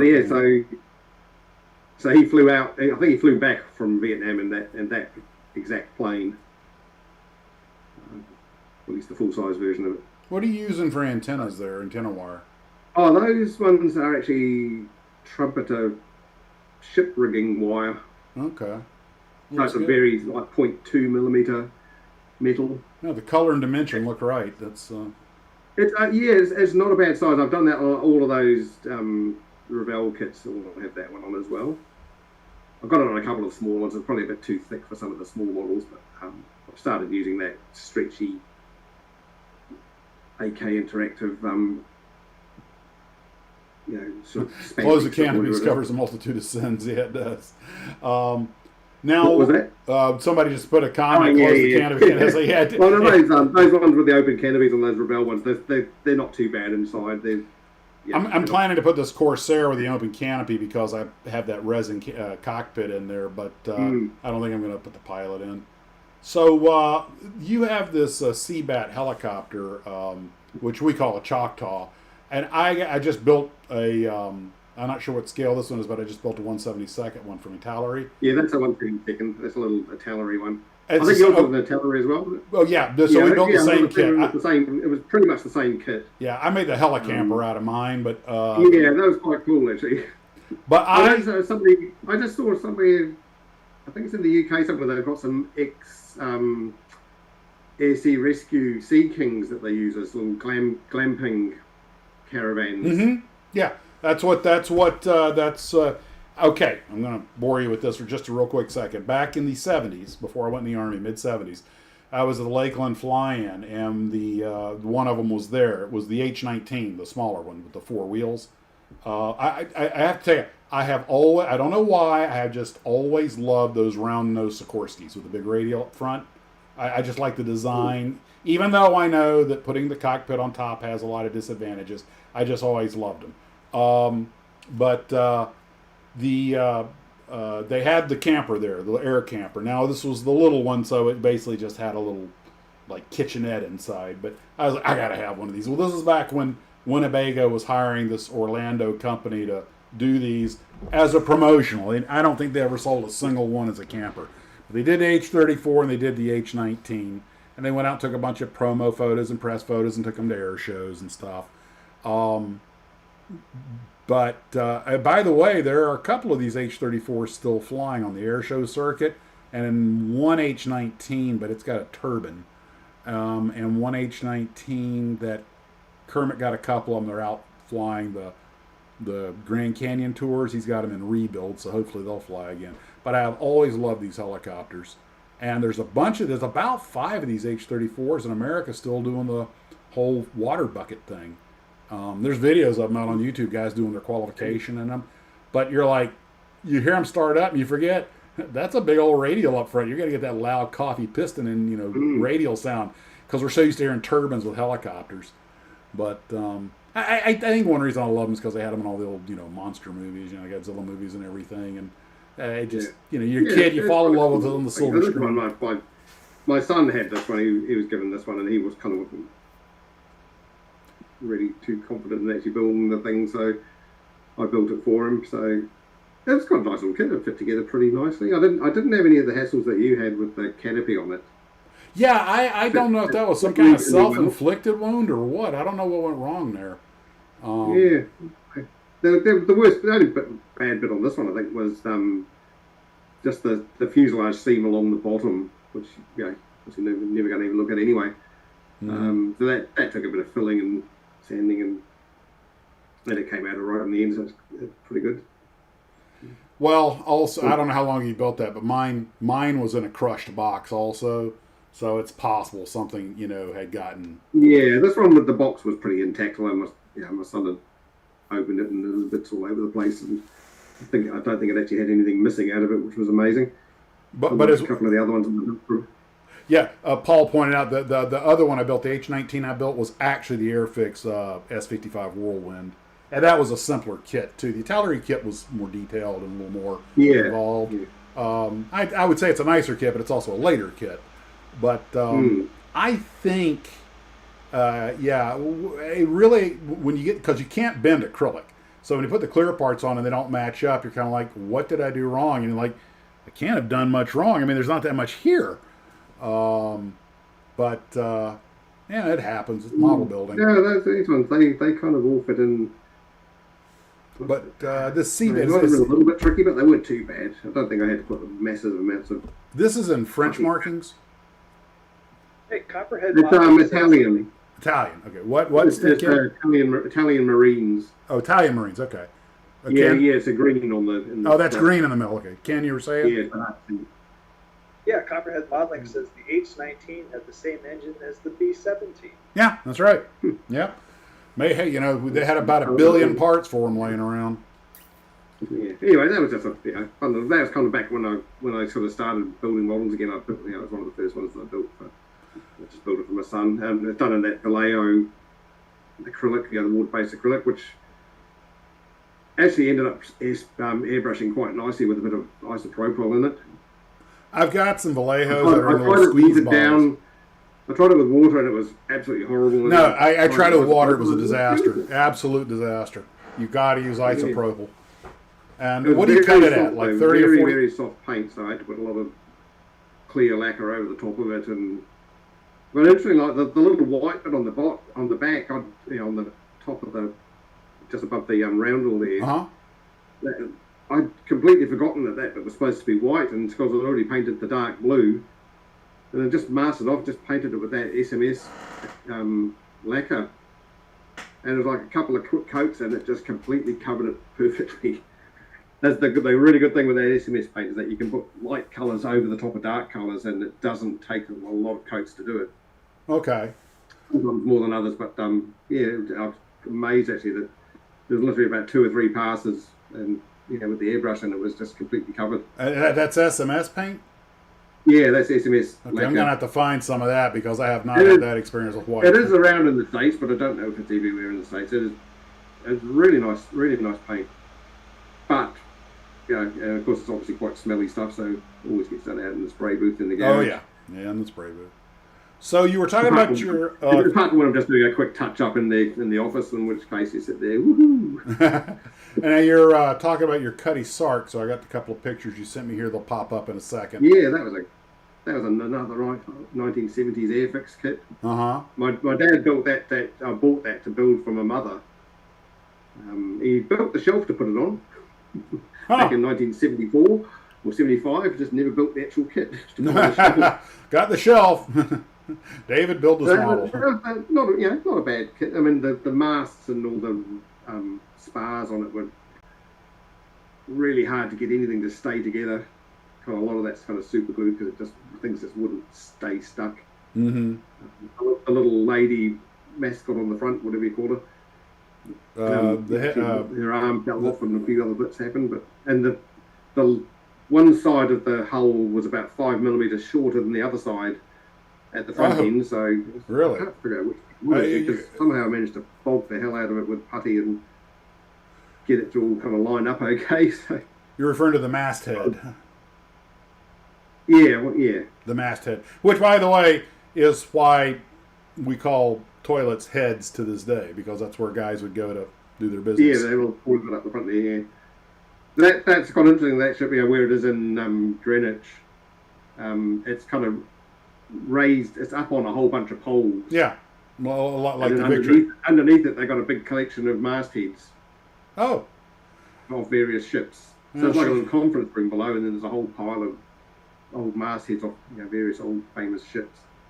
Maidenhead. Yeah, it was a fun little ship. It's painted. The bottom of it's painted in the SMS copper. Max. Huh? Over the Ken? What? Ken? What? It's not masthead. It's Maidenhead. Maidenhead. I'm sorry. Maidenhead.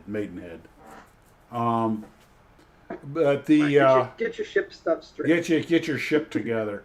I'm not a ship expert, so I wouldn't have a clue. But I do know that I'll have a go at trying to do the rigging on this thing, and oh my god, you end up knocking half the spars off it while you're trying to do it, and it's all just done with cotton. Bruce, the Mystic Modeler ships, he loves doing the rigging on those things. Oh, I don't know why anybody would want to do it. Yeah, Maidenhead. Yeah, I mean, and it took a long time trying to find enough photos of the actual ship. Okay, well, we got one saying Maidenhead and one saying Figurehead. Where does all the rigging go to and from on this? Well, don't forget, all of that rigging changes with the condition of the ship. Yes. So, like basically done as it is sitting in Greenwich at the moment. Sort of, trying to look at the photos, trying to figure out this one goes from.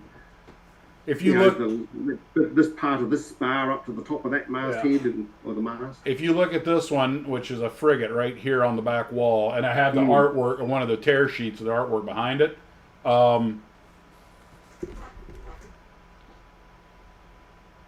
Anyway, The instructions had 2 complete sets of rigging instructions. If you wanted the sails furled or if you wanted them unfurled, and man, they were a world apart. I mean, they were just. I mean, you know, because I did it. I wanted the sails out like the artwork, so that's what we did. But which is actually more complicated. When they're furled, there's a lot less rigging, and you can get to it more easily. Hey, you know what? Yeah, anyway, so that was a Speaking of which, we got about 5 minutes. little kit there, Cuddy Sark. It's I kind of built it. I had it in the cupboard, and I thought, you know, my mother a few years ago had a stroke. It was about her second or third stroke, and I had that model. I thought, I better build this thing before she kicks the bucket and never sees it. So, Well, we have one so I last built it thing. a couple of years ago. She's still kicking. Still a wonderful kicking. Fooled everybody. Fooled them all. Okay, I have one more slide, and this is our last slide, which is perfect because we've just got a few minutes left. This is your World War II ships, which you took the time to rig those also nicely. And Airfix, and Revell. Any preference for Airfix versus Revell? Oh, is this the ships? Is it? Mm-hmm. The 3 World War II ships.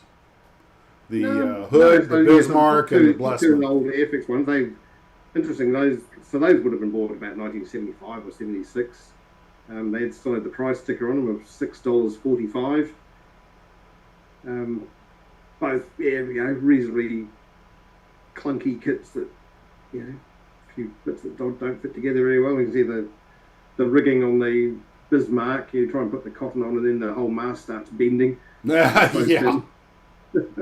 Yeah, they're famous for that. Yeah, they're nice. I originally had the Tirpitz back in the 70s, and I finally got around to building it in the early 2000s.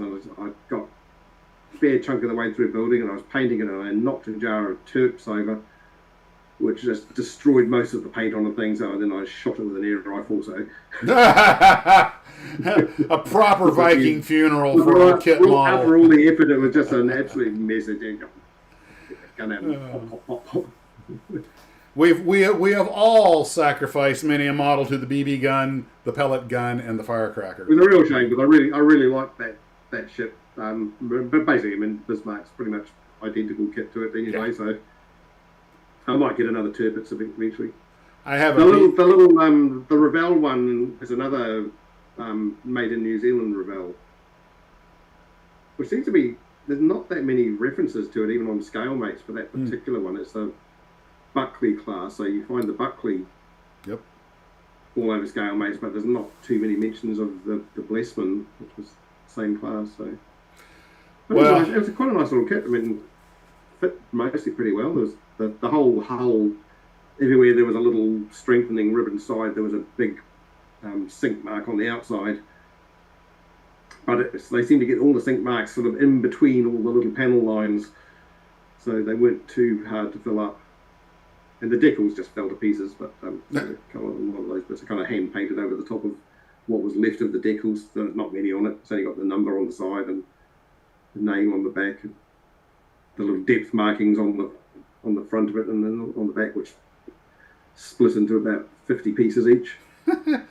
Yeah, what I hate is when I put 3 coats of the restore fluid on there, trim it off nicely, and then you put it in the water, and when you finally get it, it still explodes. I'm like, okay, that's just cheating.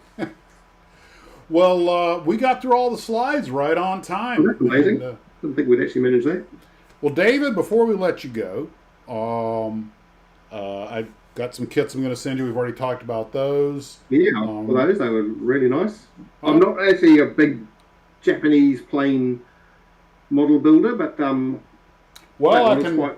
looks like quite a nice little plane, so I'll give that a go. I picked that because I knew one's a Buffalo, the Tamiya Buffalo, the other's a Tamiya Roof, and I figured you've got to have a Japanese plane to go with your British plane that's in the Pacific. So I don't know if Roofs ever actually fought Buffaloes. As well, because stick all 3 of those together as a little Pacific War.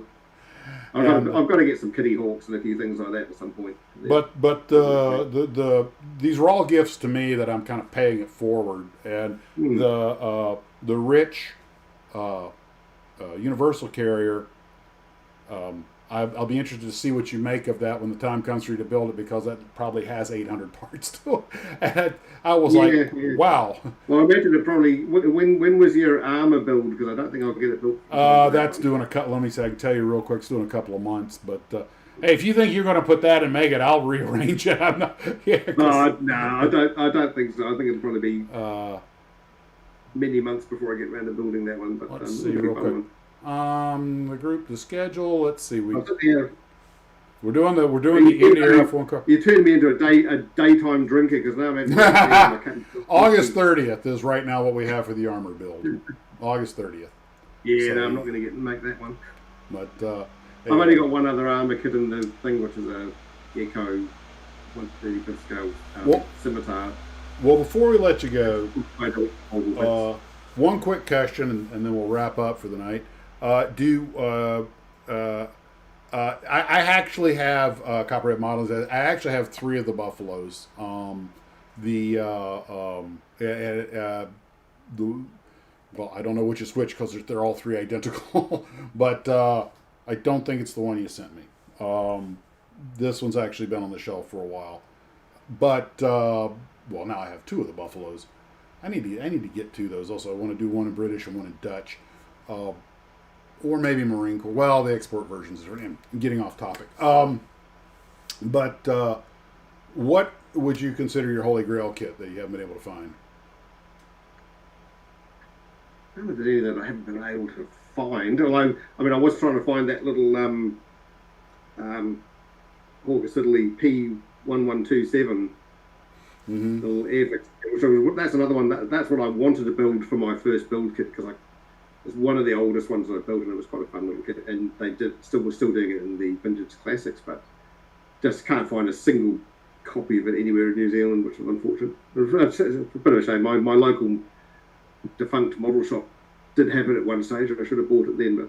But that's not what I'm desperate to get hold of anyway. But the only other, kits that I really, really want to build is the big, like the 148 scale Eagle transporter from Space 1999, which is a big beast of a kit that's, at least they still make it, and it's quite a big kit, but it's quite expensive here. I have a couple of Eagles. I don't know if you can get a thing, but you've just got to order it, and nobody actually has them in stock. I haven't had a chance. I have a couple of Eagles. I haven't had a chance to start on one. I also have a couple of space shuttles I haven't started on, a couple of satellites. When I retired, I figured finally time to work on all the models, and I'm like, it doesn't work that way. Time doesn't work that way. Models take time. I basically don't get any modelling done at the weekends generally. I kind of do it mostly at night when my other half's gone to bed. And then you think, I'll get some of this done on the weekend, and the whole weekend's gone, and I haven't done a damn thing. But try to squeeze a bit in. It's usually mostly late at night. Now I want to build those other Buffaloes. The thing is, you talk about a model and go, I have that in the stash. You want to drag it out, and that's how you wind up with 14 models on your short stack. Because once you start talking, you get really interested in them. Some of the ones that I wasn't intending to get, but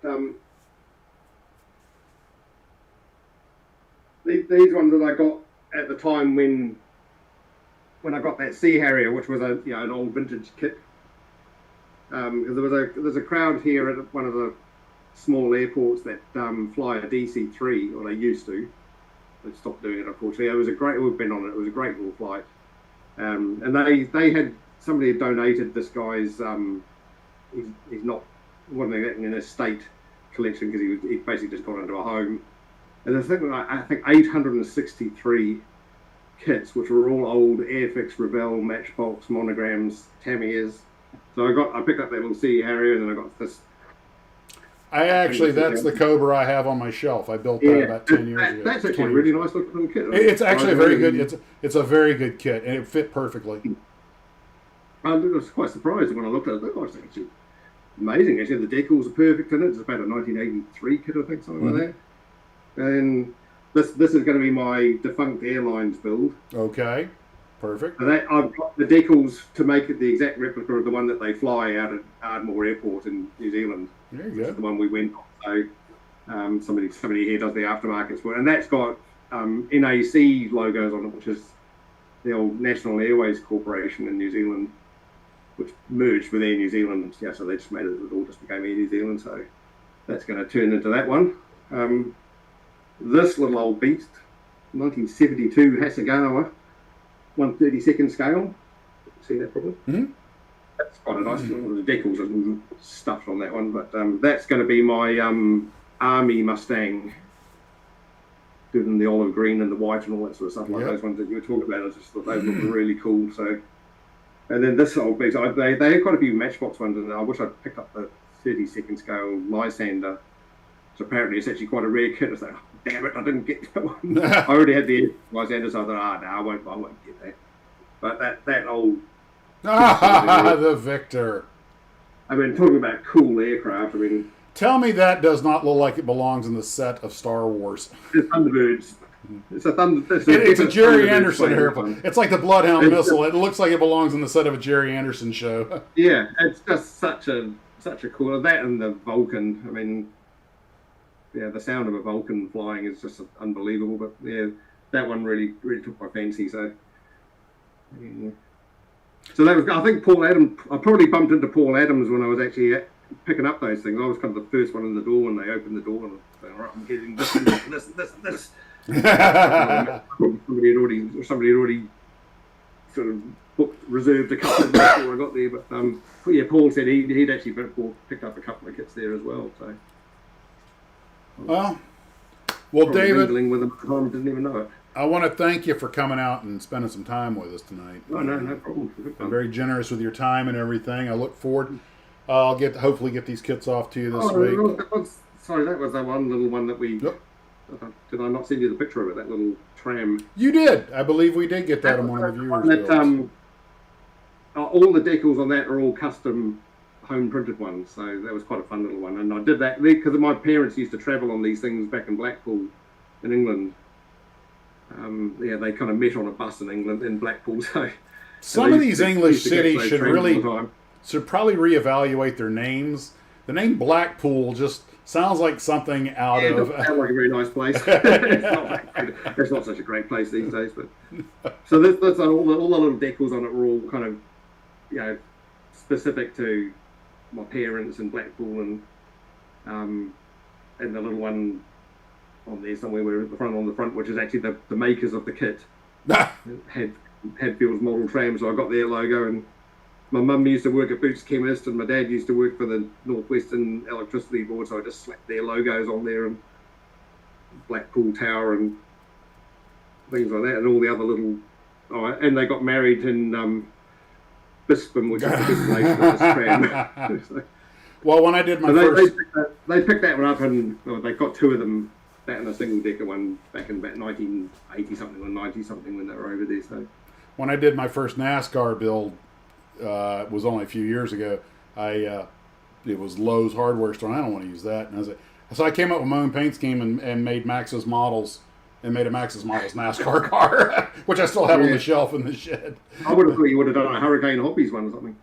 Now I would. That's actually not a bad idea. But, once again, David, I want to thank you for coming out and spending some time with us. And Ken, the boat's still floating? Okay. Yeah, it's still floating. It moves around. It's not sitting on the bottom. The water's kind of low, so every once in a while it sits low. Well, guys, are you in the boat at the moment, Ken? Oh yeah, he's on the boat. Oh yeah. This is where Max and I sat when we were on the boat. Yeah. Oh, good fun. Yeah, Ken will. Oh yes. See, does that look familiar? Yeah, there's the galley.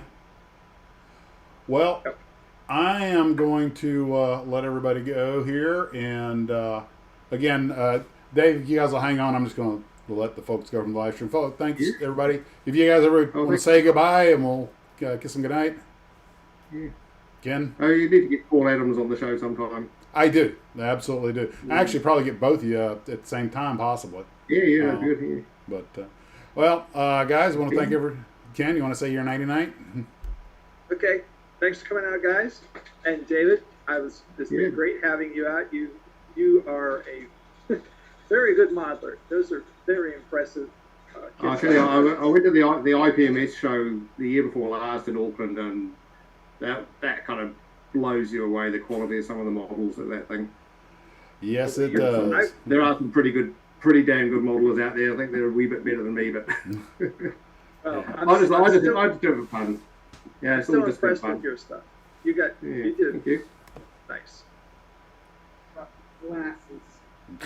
David, if you want to good night to folks, I'll say night night. Right, yeah, well, thank you everybody for watching, and model on, as you say. Guys, thanks for Don't coming take his out. line. Don't steal his line. It's okay. It's everybody's line. Guys, take care of yourself. Keep calm and build that model. There you go. Keep calm and model on. There you go. New tagline.